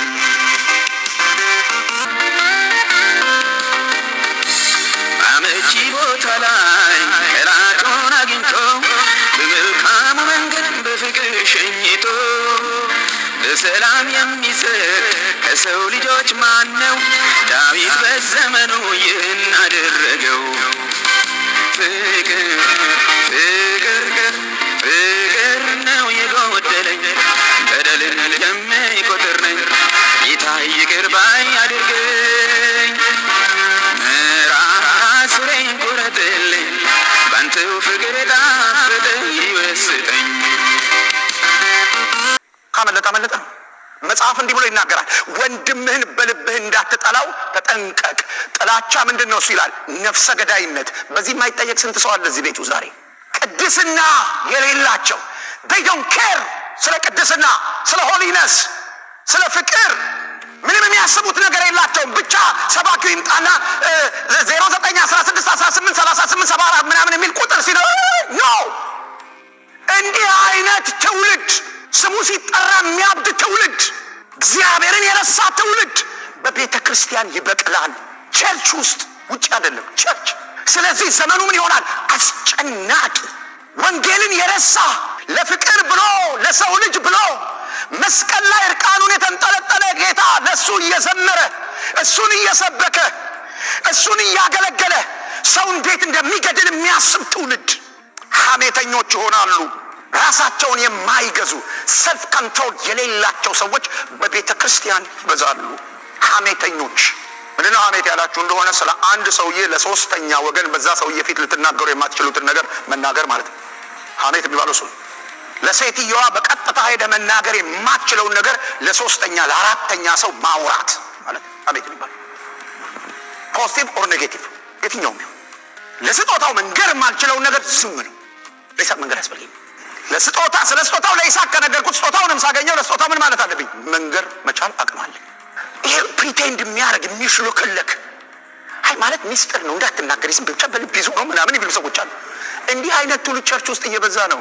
የመጨረሻው ዘመን ምልክት የሆነ ትውልድ ክርስቲያን ነኝ ይላል። ታዲያ ይመጣል። ራሳቸውን የማይገዙ ጨካኞች፣ መልካም ነገር የማይወዱ ከዳተኞች። ብዙ ባሎች ሚስቶቻቸውን ከድተው ቤተ ክርስቲያን ውስጥ ሽማግሌ ናቸው፣ ፓስተር ናቸው፣ ነብይ ናቸው፣ ወንጌላዊ ናቸው። አየለችን ፈተው ማርታን አግብተው ማለት ነው። ከዳተኞች። የልጅ እናቱን ደምንባ እያስለቀሳት እሱ መንፈሳዊ ነው ቸርች መጡ። እንጋባለን ብለው ፕሮሚስ ገብተው የሰርጓን ቀን እየጠበቀች የሰርጉን ቀን እየጠበቀ እጥፍ ያሉ ከዳተኞች። እጥፍ ማለት ምንም የማይመስላቸው። እንዲህ አይነት ትውልድ የት ይበቅላል? ቸርች። ስንት ሰዎች በኪዳን ቃል ተይዘን ይሆን? አፍርሰን ከድተን የተናገርነውን አብለን አላልንም ብለን አብለን ለሰው የገባነውን ኪዳን አፍርሰን ግን እጃችንን ዘርግተን ለኔ ሞትክልኝ የአዲስ ኪዳን ሰው ነኝ በኪዳን ነው የምኖረው የሚል ትውልድ በቤተ ክርስቲያን ይበዛል። የመጨረሻው ዘመን ምልክት። ስለዚህ እንዲህ አይነት ትውልድ ስለሚኖር ዘመኑ አስጨናቂ አስፈሪ ይሆናል። ይህ ብቻ አይደለም። በቤተ ክርስቲያን ውስጥ ዘመኑን አስጨናቂ የሚያደርገው ትውልድ ከእግዚአብሔር ይልቅ ተድላን የሚወድ ይሆናል። እንዲህ አይነት ሰዎች በቤተ ክርስቲያን ይበዛሉ። ከእግዚአብሔር ይልቅ ማንን? ተድላን። ጥሩ ኑሮ ይገኝ እንጂ ባሌም ቦሌም መንገድ ናቸው። የኛ ፍላጎት ይሟላ እንጂ በኑሮ የቀደሙን ሰዎች የምንላቸው ሰዎች ላይ እንድረስባቸው ከቻል እንለፋቸው እንጂ እግዚአብሔር አዘነ አላዘነ፣ እግዚአብሔር መንፈስ ተቀየመ አልተቀየመ ብዙ አሳስበን። አንድ ሚስጥር ልንገራችሁ። ሰዎች እንዳያውቁብን የሸፈነውን ሚስጥር መንፈስ ቅዱስ እንዳያውቅብን ማድረግ አንችልም። ለዚህ ነው ሰዎች በማያውቁብን ጉዳይ እሱ ብቻ ስለሚያውቅ ሕሊናችን እየተደበደበ መንፈሳዊ ቀርዛዞች የሆነው በዚህ ነው። አለ የሚከሰን ሰይጣን ደግሞ ትጉ ነው። ልንገራችሁ ስለ ሰይጣን ዘዴ። ሰይጣን የእናንተን ማስረጃ አይቀበልም። እናንተ ተጥለሃል እኮ አትከሰኝም እኮ ምናምን ብላችሁ እንትን ስትሉ ድርቅ ይላል። አልተጣልኩም የእናንተ ማስረጃ በፍጹም አይቀበልም። እናንተን ግን አንድ ማስረጃ ያገኝባችሁ እንጂ እድሜ ዘመናችሁን በሙሉ ይጠቅሰዋል። መተንፈስ እስክታቆሙ ድረስ ይጠቅሰዋል።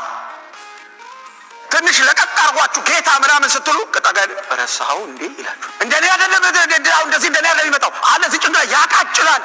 ቸርች ልትሄድ ስትል፣ ፌሎሺፕ ልታድስ ስትል፣ ጸሎት ልትጀምር ስትል፣ ወደ እግዚአብሔር ቃል ልትመጣ ስትል በቃ ግድ የለም ምናምን ብለህ ልትንቀሳቀስ ረሳው ወይ? በፍጹም አንዴ ካገኘብህ እሱ አይለቅም። የሚሸሽጉት ኃጢአት ይበዛል፣ የሚሰውሩት ኃጢአት ይበዛል። ኃጢአት እንደ ካንሰር ነው ዘመዶቼ። ይሄ ካንሰር የሚባል ነገር አሁን መድኃኒት እያገኘንለት ነው ምናምን እያሉ ነው፣ የተሻለ ሕክምና እየፈጠረ ነው ምናምን እያሉ ነው። በልቶ ነው የሚጨርሰው እኮ፣ በልቶ ነው የሚገለው።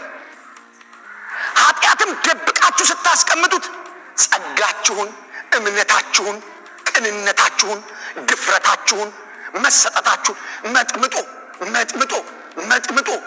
ተደብቆ እኮ ነው እዛ ስላላወጣችሁት። አንድ ሰው ጊዜው ቆይቷል፣ ለ10 ምናምን ዓመት ሸሽጎ ያኖረው ኃጢአት ነበረው። በእነዛ ጊዜያቶች ውስጥ ሁላችን እናውቀዋለን፣ ይታመማል።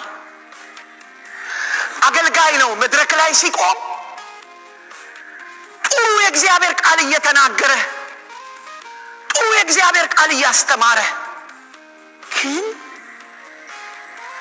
የሆነ ነገር አለው። አሮም ነው እንደሆነ አላውቅም፣ ምን ልለው እንደምችል አላውቅም። ብዙ ነው የሚደክመው ጌታን ለማገልገል። ገጠር ለገጠር ይሄዳል። ምን ይላል? በላውና የኃጢአት መጨረሻ ላይ ፊዚካሊ ደግሞ እንዲታመም አደረገው።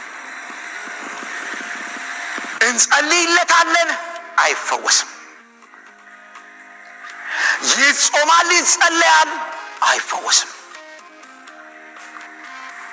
ሄደና ከ18 ዓመት በኋላ አንድ ነገር ገባው። ያ ሰው ህይወቱን አንቆ የያዘ ምን አለ? ኃጢአት አለ። አንድ ቀን ጠዋት ሰው ሁሉ እንደዚህ በተሰበሰበበት ምስክርነት አለኝ ብሎ ከ18 ዓመት በኋላ መድረክ ላይ ወጥቶ ስለተናገረ ነው የምናገረው። ሰው ገበና ማውራት ስላለብኝ አይደለም። ወጣና በመድረክ ላይ ተንበርክኮ እንደዚህ አለ፣ እናንተንና እግዚአብሔርን በድያለሁ። ሚስቱና ልጆቹ እዛ ቁጭ ብለዋል። ከ18 ዓመት በፊት ከባለቤቴ ውጭ የወለድኩት ልጅ አለ። እንዲህ አይነት ቦታ በቃ ይሄ ነው። እኔ ተሰቃየው በዚህ ኃጢአት። አሁን እግዚአብሔር ፊት ለፊት የመጣው ቆመዋል ብሎ ተናዘዘ። የቤተ ክርስቲያን መሪዎች ደነገጡ። በሳምንቱ ወጡና እኛን አላማከረንም፣ ቢነግረን ኖሮ ወደ መድረክ አናመጣውም ነበር አሉ። ኃጢአተኞች እንኳን እንዲናዘዙ ድል ማትሰጥ ቤተ ክርስቲያን እንኳን ያለችው፣ ተናዘው እንኳን እንዳይፈወሱ፣ ተናዘው እንኳን ነፃ እንዳይወጡ። 18 ዓመት ሰው የምን ሲያደርግ ነበር? የአምልኮ መልክ ነበረው። እንዲህ አይነት ሰዎች የአምልኮ መልክ አላቸው፣ ችግር የለባቸውም። ይዘምራሉ፣ ይሰብካሉ፣ ይጸልያሉ፣ መባ ይሰጣሉ፣ አስራት ይሰጣሉ፣ ሁሉ ነገር አለ። ቅርጹ ፎርማቱ አለ። ሪሰፕሽኑ እዚህ ጋር ነው ያለው ዘመዶቼ። የቤተ ክርስቲያን አክቲቪቲ ስላለ ቤተ ክርስቲያን እንዳለች ልናስብ አንችልም። ቤተ ክርስቲያን እንዳለች የምናስበው የክርስቶስ ሕይወት በእኛ ውስጥ የሚሰራ ከሆነ ብቻ ነው። ስብከት ስላለ፣ ኮንፈረንስ ስላለ፣ መዝሙር ስላለ፣ ምናምን ስላለ ቸርች አለ ብለን ልናስብ አንችልም። ቸርች ካለች የክርስቶስ ሕይወት በቤተ ክርስቲያን ውስጥ ሞቱና ትንሣኤው የመስቀሉ ኃይል በእኛ ሲሰራ መታየት አለበት። የቸርች የኤግዚስተንሲዋ ማስረጃ ይሄ ነው። መተዳደሪያ ደንቡ አይደለም ዘመዶች፣ በጭራሽ እሱ አይደለም። በመተዳደሪያ ደንብ ያቆምናት ግን የፈረሰች ቸርች ብዙ ናት። የሌለች ቅርጽ ብቻ የሆነች የአምልኮ መልክ አላቸው፣ ነገር ግን የአምልኮን ኃይል ክደዋል። ምን ማለት ነው? የሚያመልኩት አምላክ ኃይል ህይወታቸውን ምን አያደርግም? አይለውጥም፣ አይነካም። ወንድሞቼ እናቶቼ፣ ስንት እሑዶች ተመላለስን፣ ስንት አዳራሽ አማረጥን፣ ስንት ሰባኪ ከአንደኛው ሰባኪ ወደ ሌላኛው ሰባኪ፣ ከአንዱ ሐዋርያ ወደ ሌላው፣ ምን ያላረግነው ነገር አለ? አለቅን እኮ። አሁንም ውስጣችንን ደርሶ የነካ ኃይል የለም። አሁንም አሁንም ለፍቅር ጉልበት ጠፍቷል። አሁንም ኮሚትመንት ላለበት የወንጌል ህይወት ጉልበት ጠፍቷል። አጣን፣ አቃተን። እግዚአብሔርን ያመለኩ ሰዎች በኃይል የተሞሉ ሰዎች ናቸው። አምልኮ ዋዛ ነገር እንዳይመስላችሁ።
ዳንኤል የሚባል ሰው ብዙ ጊዜ ነው ማነሳው። ይሄን ሰው ሁሉ ጊዜ እግዚአብሔርን ያመልክ የነበረ ሰው፣ ሁሉ ጊዜ በአምልኮ ህይወት ስርዓት ይኖር የነበረ ሰው ስለነበር አንበሳ ጉድጓድ ውስጥ ሲጣል ማንም አልጸለየለትም።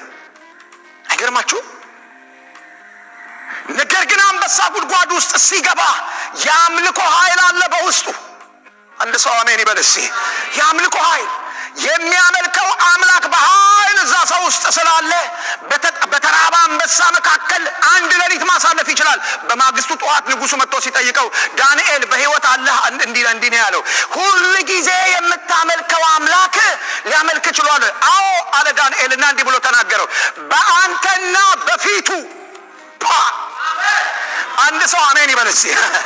በአንተና በእግዚአብሔር ፊት እውነተኛ አምላኪ ነበርኩ። ፕሮግራም ተካፋይ አልነበርኩም። የምር ነበር እግዚአብሔርን ሳመልክ የነበረው እና አምላኬ መልአኩን ልኮ የአንበሳን አፍ ዘጋዋል። It's the power of worship. Worship አሁን ያለበትን ቻሌንጅ ጥሶ ማውጣት የሚያስችል ኃይል ውስጥ አለ። ወንድሜ ውስጥሽ አለ።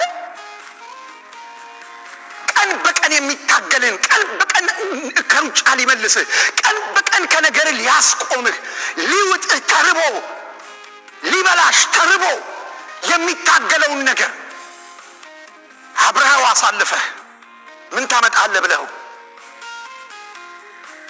አንተን መብላት እንዳይችል አንተ ውስጥ ያለ ኃይል ከልክሎት አንቺን ሊበላ እንዳይችል አንቺ ውስጥ ያለ ኃይል ከልክሎት እያየህ እያዛጋ አብሮ አድሮ ሲነጋ ወደ አምልኮ ሲነጋ ዳንኤል ወደ አምልኮ መጣ። ምዕራፍ 6 ቁጥር 25 ስታነቡ እንደዚህ ሆነ። ንጉሱ እንደዚህ አለ፣ ማንም በግዛቴ የሚኖር ሁሉ በዳንኤል አምላክ ፊት በአምልኮ በማን ፊት? በአምልኮ ጉልበት የህይወት ስርዓት ወደ ደህንነት ያላመጣናቸውን ሰዎች በሆነ ተአምር ምናምን ፈጥረን ልናመጣቸው መከራ እንበላለን። እናምልክ ሰዎች ይመጣሉ። የአምልኮ ኃይል እኛ ውስጥ ይሁን ቢሆን እነሱን የበላቸው ነገር እኛን ሳይበላን ሲቀር ጥያቄ መጠየቅ ይጀምራሉ። አንቺ ማን ስለሆንሽ ይላሉ። አይሁዳዊ ስለሆንኩ ነው አመልሱ። እስቲ አንድ ሰው አሜን ይበል። ትዝ ይላችኋል ያ ማዕበል ሲነሳ፣ ያ ወጀብ ሲነሳ ሰዎቹ ግራ ገባቸው። በማን ምክንያት ነው ይሄ ነገር እየሆነ ያለው? ይሄ ለውጥ የተነሳው አሁን በአገር ቤት ስላለው ጉዳይ ብዙ ሰዎች እንትና ነው እንትና የተነሳው ነገር የተነሳው በቤተ ክርስቲያን ምክንያት ነው። ጆሮ ያለው ይስማ። ለምን? መጽሐፍ እንዲህ ይላል፣ ጸጥና ዝግ ብለን መኖር እንድንችል እግዚአብሔርን በመምሰል መኖር እንድንችል አስቀድማችሁ ለማን ጸልዩ? ለነገስታት፣ ለጠቅላይ ሚኒስትሮቹ፣ ከዛስ በኋላ ለመሪዎች፣ ለገዢዎች፣ ለሚኒስትሮች፣ ፖሊሲ ለሚያወጡት አልጸለይንላቸውም። ሰዎች ዱዓ አረጉባቸውና ጂኒ መጥቶ ገባባቸው። እኛን የሚያስጨንቅ ፖሊሲ ቀረጹ። ምን ይምጣ? መቼ ነው እሱ ይሄ ማዕበል ከምድሪቱ ላይ ጸጥ የሚለው ካላችሁ፣ ቤተ ክርስቲያንን ሲያገኛት። አይሁዳዊ ነበር። ያዙትና ምንድን ነህ አንተ ከየት ነህ አሉት። ያው ከእግዚአብሔር ፊት እየጠፋሁም ቢሆን አይሁዳዊ ነኝ። እኔ ሰማይንና ምድርን የፈጠረው የብሱን ሁሉ የሚገዛው። አይገርምም? ሄደህ ስበክ ሲለው እምቢ ብሎት አመልከዋለሁ ይላል። ምንድን ነው ስራ ሲሉት፣ እኔ ስራ ያው እሱን ማምለክ፣ መታዘዝ የሌለበት አምልኮ። ወደ ተርሴስ እየሸሸ ስራ ምንድን ነው? አምልኮ። እንደ ጥቁር ጉንዳን ወንድሙን ያምልኩ። አትቀልድ ብራዘር፣ እንደዚህ አይነት አምልኮ የለም። እንደዚህ አይነት አምልኮ የለም ብራዘር። እያመለኩ እንዲህ አይነት ትውልድ በቤተ ክርስቲያን ውስጥ ይበዛል። የመጨረሻው ዘመን ምልክት ይሁን እና ጊዜው አስጨናቂ ይሆናል። ይሄ ትውልድ በቤተ ክርስቲያን የሚፈጥረው አደጋ ምንድን ነው? 3 ነገር ይፈጥራል። እሱ ልንገራችሁ። አንደኛው የኃጢአት ብዛት የተጫነባቸውን ሰዎች ከውስጥ ቦጥቡጦ ያወጣቸዋል። ተመልከቱ የእግዚአብሔር ቃል ምን እንደሚል ቁጥር 8 እንደዚህ ብሎ ይናገራል። ወደ ቤቶች ሾልከው እየገቡ ይላል። አይገርማችሁም? ሲገቡ ሾልከው ነው የሚገቡት። አናቅም። ምን ማለት ነው? ቸርች ሲመጡ እኛ ምን ይዘው መጽሐፍ ቅዱስ ነው ይዘው የመጡት። መኪናቸው ስንገባ እኛ የምንሰማው መዝሙር ነው የሚሰሙት። ሰላም ስንላቸው ልክ እንደኛው ሃሌሉያ፣ ጌታ ይባረክ፣ ጌታ ይመስገን፣ የጌታ ልጅ ምናምን ነው የሚሉት። ጌታ ይነከባር ነገር ነው። እናንተ ሰዎች ሾልከው አንድ ነገር ግን ታርጌት ያደርጋሉ። ምን? የኃጢአት ብዛት የተከመረባቸውን ሰዎች። የኃጢአት ብዛት ዲሳይፕል ያልሆኑ ሁል ጊዜ ኃጢአታቸው ሳይነካ በቤተ ክርስቲያን ንጉሥ ሆነው መኖር የሚፈልጉ ሰዎች አሉ። አይቻልም ወንድሞቼ እናቶች። እዚህ ደቀ መዝሙር ነው የምትሆነው። የተጣበቀብህ ነገር፣ የተጣበቀብኝ ነገር፣ የተጣበቀብሽ ነገር በእግዚአብሔር ቃል ከላይ ላይ እየወደቀ ሼፕ እየሆንን እንጂ ኃጢአትን ታቅፎ ክርስትና የለም። እንደሱ ነገር የለም፣ አይሆንም። ግን እነዚህ ሰዎች ሲገቡ እነዚህን ሰዎች ጠጋ ብለው ይዟቸዋል። እምነታቸውን መክረን አስተምረን እንኳን የመለወጥ እድል እንዳያገኙ እነዚህን ሰዎች ያጠምዷቸዋል። ለምን እኛ ጋር መጥተህ ፕሮግራም አትካፈልም ይሏቸዋል። እኛ ጋር እኮ በጣም ደስ ይላል። ሁሉ ነገር ደስ ይላል እኛ ጋር። እናንተ ቸርች እንዳለው ፓስተር ጨዋት ምናምን የለም። በጣም ሰላም ነው።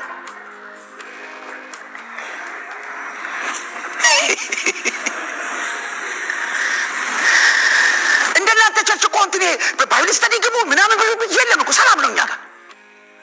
እሑድ እንመጣለን፣ በቃ አስተሰብከን ስናበቃ እንኳን ጥለን ሄደ፣ በቃ አለቀ። ፓስተሩ እኛ ስንፈልገው ነው እንጂ እሱ አይፈልገን።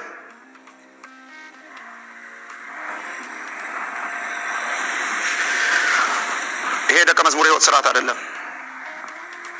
የእግዚአብሔር ህዝብ ይሄ የደቀ መዝሙር የህይወት ስርዓት አይደለም።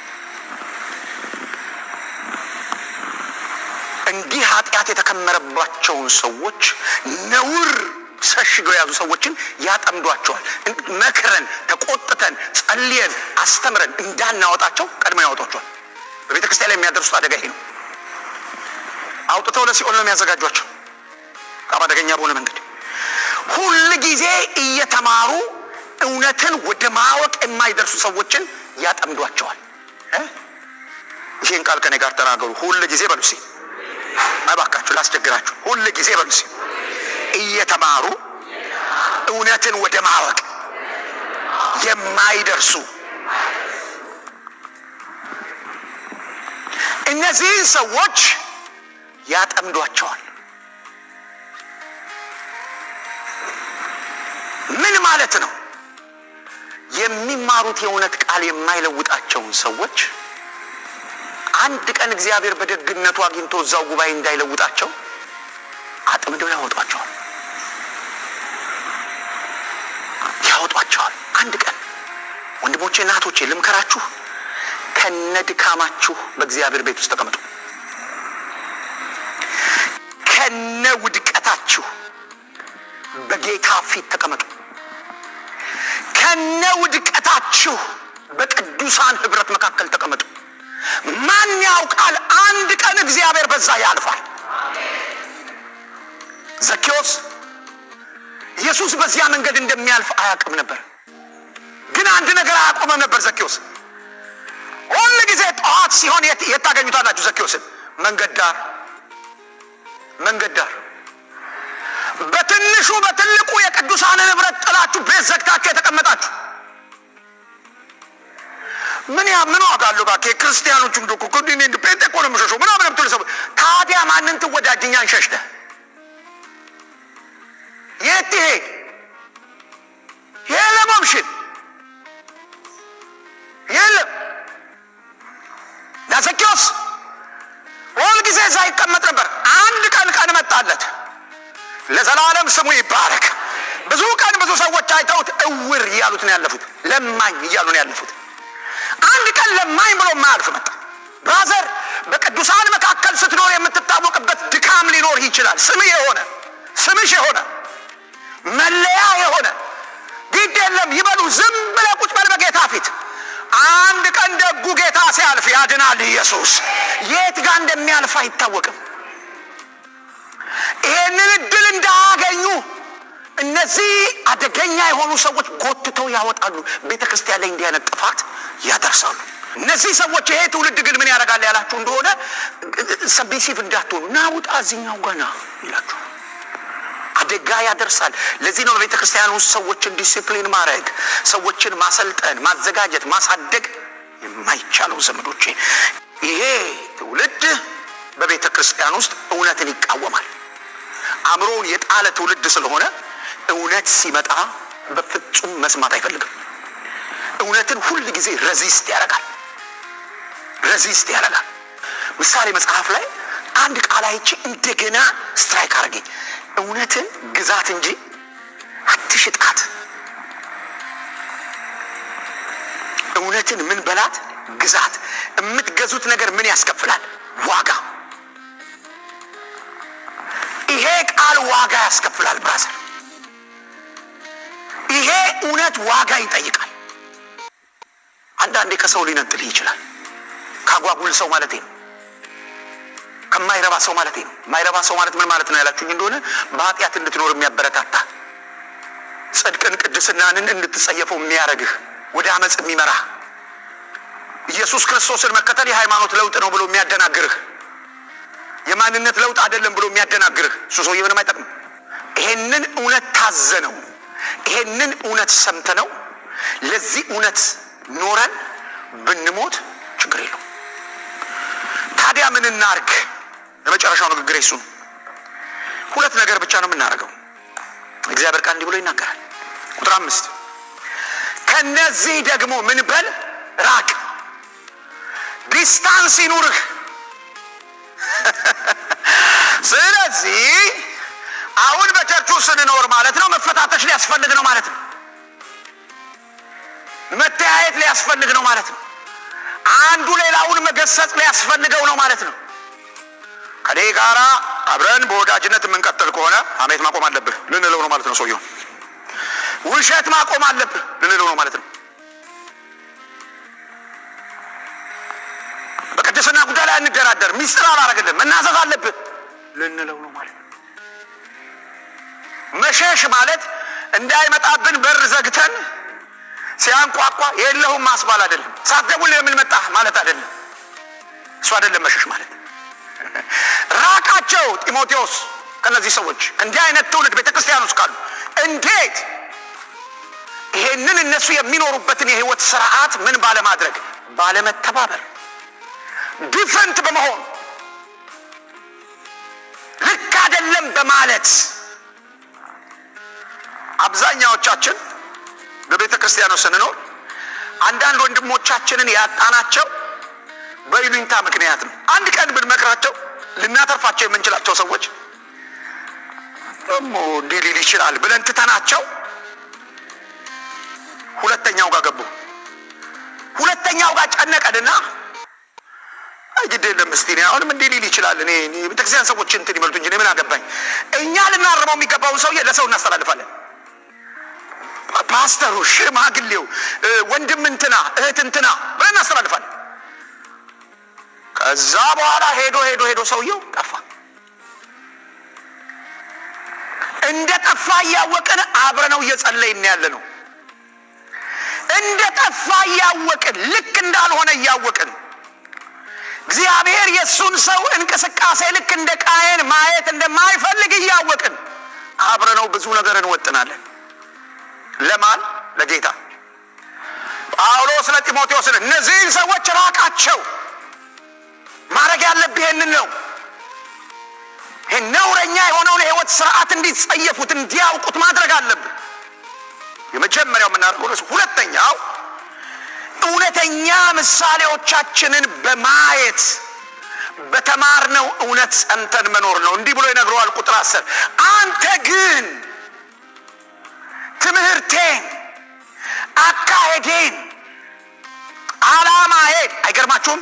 ትምህርቴን ከዛስ የህይወት ስርዓቴን እኔ ጋር ባለው ትምህርት የተቀረጸውን የህይወት ስርዓቴን በየሁዱ ቆሜ እዚህ የማስተምረው ትምህርት የኔን የህይወት ስርዓት ካልቀረጸ ዲስኩር ነው። ጳውሎስ ለጢሞቴዎስ የሚለው ይሄንን ነው። እንደዚህ ብዬ ሳስተምር ሰምተህ የለው በዛ ባስተማርኩ ትምህርት ሸክመ የኔን ህይወት የኔን ኑሮ ታየዋለህ። ኑሮዬን፣ የኔን ቤት፣ እኔ ጋር ባለው ትምህርት የተቀረጸ የህይወት ስርዓት አለ። እሱ ብቻ አይደለም፣ በዓላማ ደግሞ ያለኝ ሰው ነኝ። በፐርፐዝ ነው የምኖረው። ሁሉ መንገዴ አይደለም። የምመርጠው ነገር አለ። ሁሉ ተፈቅዶልኛል። ሁሉ ግን ምን አይለኝም፣ አይጠቅመኝም። አንተን ታውቃለህ ስለኔ። ይሄ ብቻ አይደለም፣ እንዲህ አይነት የህይወት ስርዓት ስለምመራ ስደትና መከራ በላይ ላይ እየወረደ እንዳለ ደግሞ ታውቃለህ። ግን ብርቅ አይደለም አሉ። ለምን ሲለው በክርስቶስ ኢየሱስ እግዚአብሔርን እየመሰሉ ሊኖሩ የሚወዱ ሁሉ ስለ ስሙ ምን ይላሉ? ይሰደድ። ምልክቴ ነው አሉ። ምልክቴ ነው። ትምህርቴ በላይ ላይ ያመጣው ምልክት ነው። አኗኗሬ በላይ ላይ ያመጣው እግዚአብሔርን እየመሰልኩ እንደሆነ ጌታን እየተከተልኩ እንደሆነ የሚመሰክርልኝ ነው እንጂ የመጨረሻው ዘመን በረከት ስላለፈኝ አይደለም። እንደውም አንድ ነገር ልንገርህ አለው ጢሞቴዎስ ሲለው ክፉዎች እና ሐሰተኞች በክፋታቸው እየባሱ እየገነኑ እየደመቁ ፖፑላር እየሆኑ ይመጣሉ። ለምን? ሶሻል ሚዲያው ምን ይሰራል?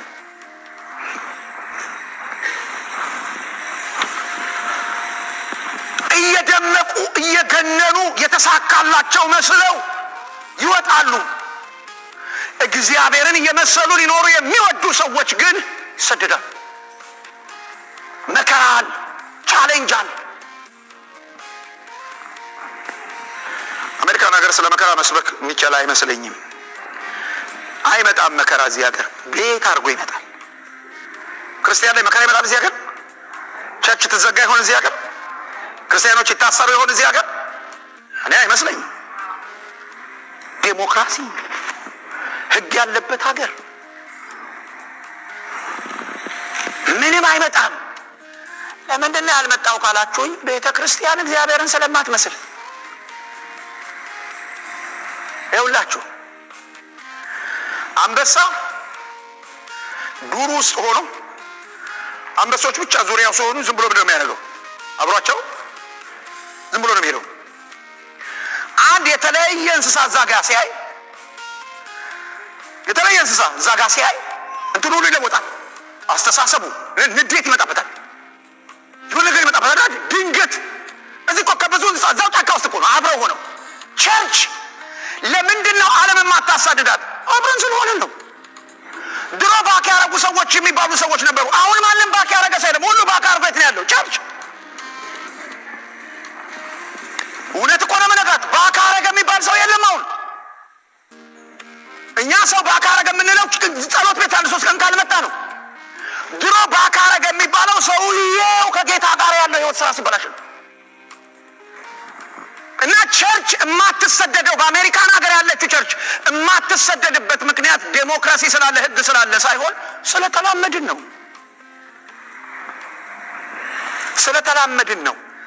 አንድ ቀን እንደ ሚዳቋ አንድ ቀን እንደ ጎሽ ምናምን ቀንድ አውጥተን ዓለም ስታየን ማለት ነው። ከቢሮ ነው የሚጀምር፣ ከምትሰራበት ቦታ የምር ክርስትናን መኖር ስትጀምር ኢየሱስ ምናምን እያልክ ስታስቸግር ምንም የሚቀጥለው ኮንትራት አይታደስም ብለው ይጽፉላል።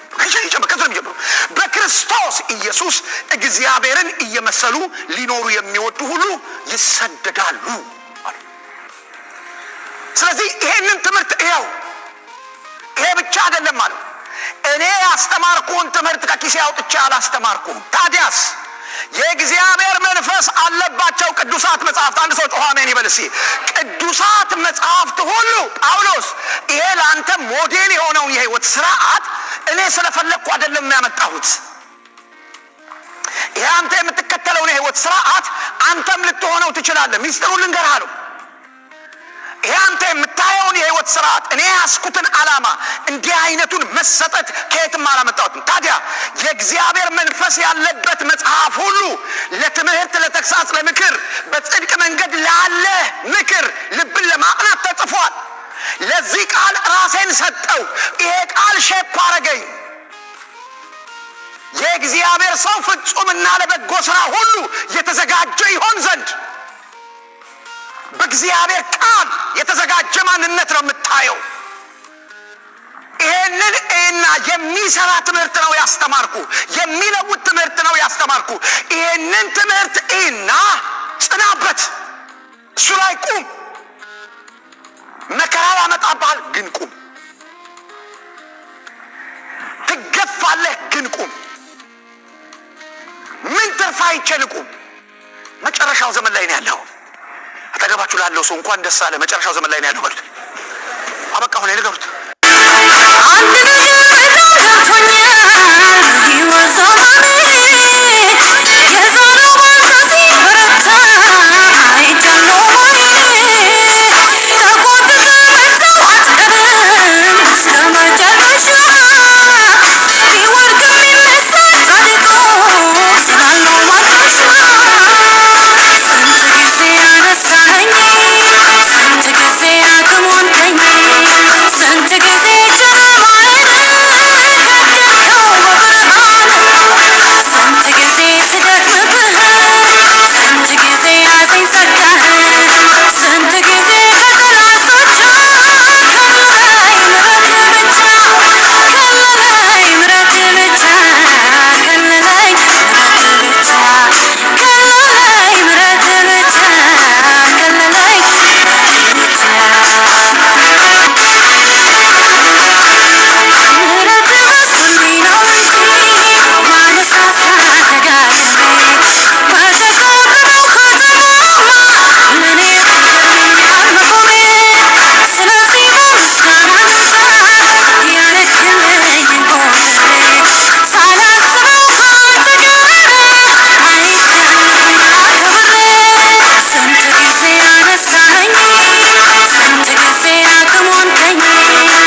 ክብር ሁሉ ለእግዚአብሔር ይሁን። ያልጠፋነው ከእግዚአብሔር ምሕረትና ርኅራኄው ስለማያልቅ ነው። የመከረኝን እግዚአብሔርን አመሰግናለሁ።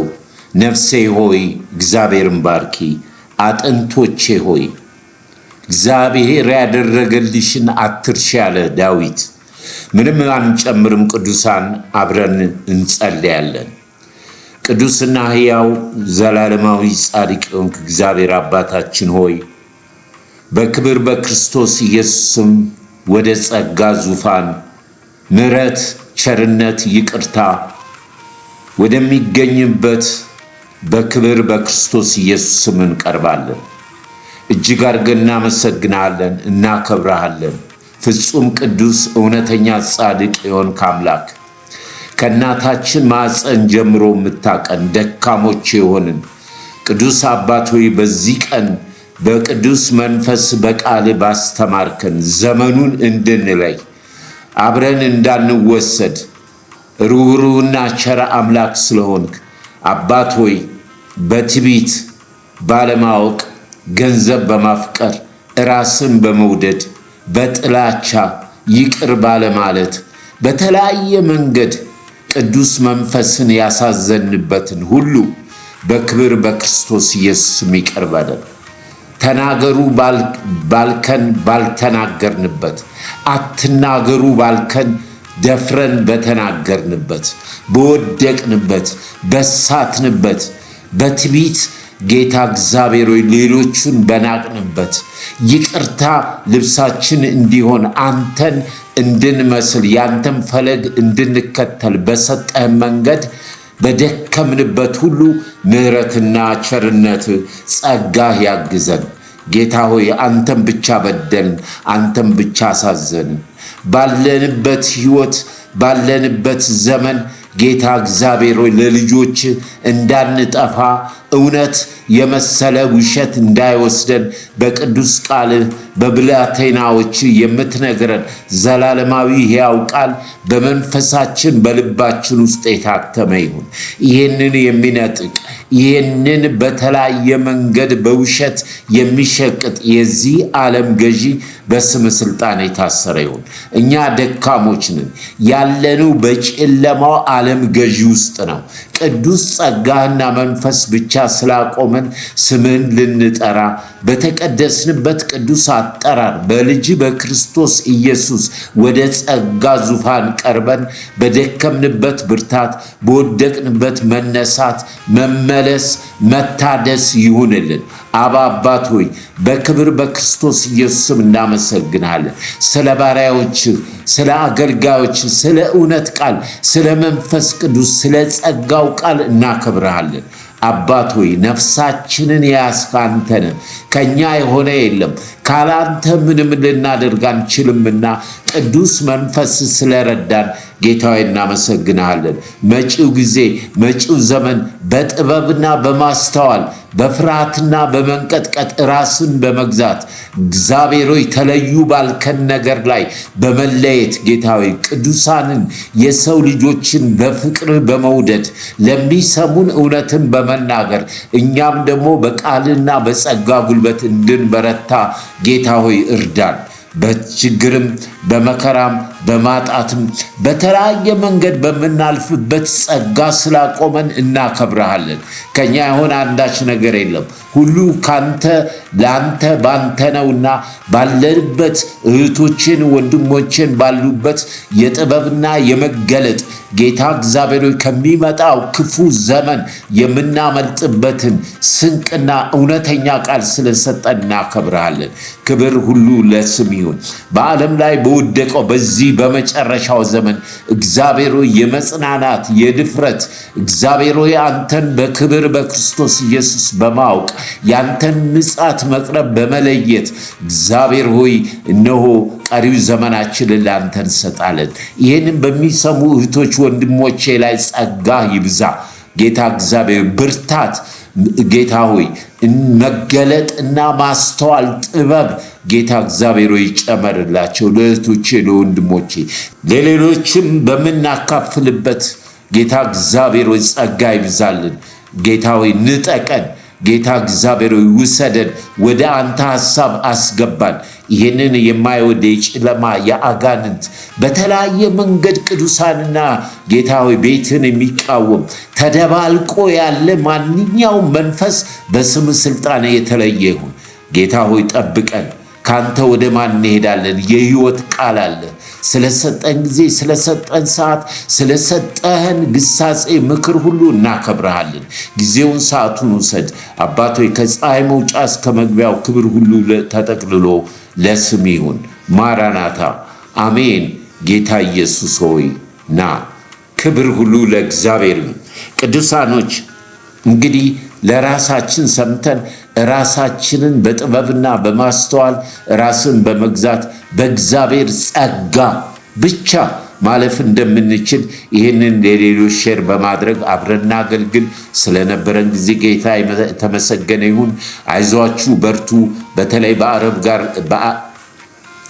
በተለይ በአረብ ሀገር ላላችሁ የጌታ ጸጋ ከመንፈሳችሁ ጋር ይሁን ክፉ አይንካችሁ በወደቀው በዚህ ጦርነት ከናንተ ጋር ያለው ከዓለም ካለው ይበልጣል በርቱ በጸሎት በርቱ በቅዱሳን ህብረት በርቱ አንብቡ ጸልዩ ጌታ ከናንተ ጋር ነው ክብር ሁሉ ለእግዚአብሔር ይሁን ስለ እስራኤል ስለ ህዝባችን ስለ ምድራችን በዓለም ላይ ስላሉት አብያተ ክርስቲያናት ሁሉ ማልዱ ጸልዩ ክብር ሁሉ ለእግዚአብሔር ይሁን በክርስቶስ ፍቅር ወዳችኋለሁ ዘመናችሁ የተባረከ ይሁን ሻሎም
I'm a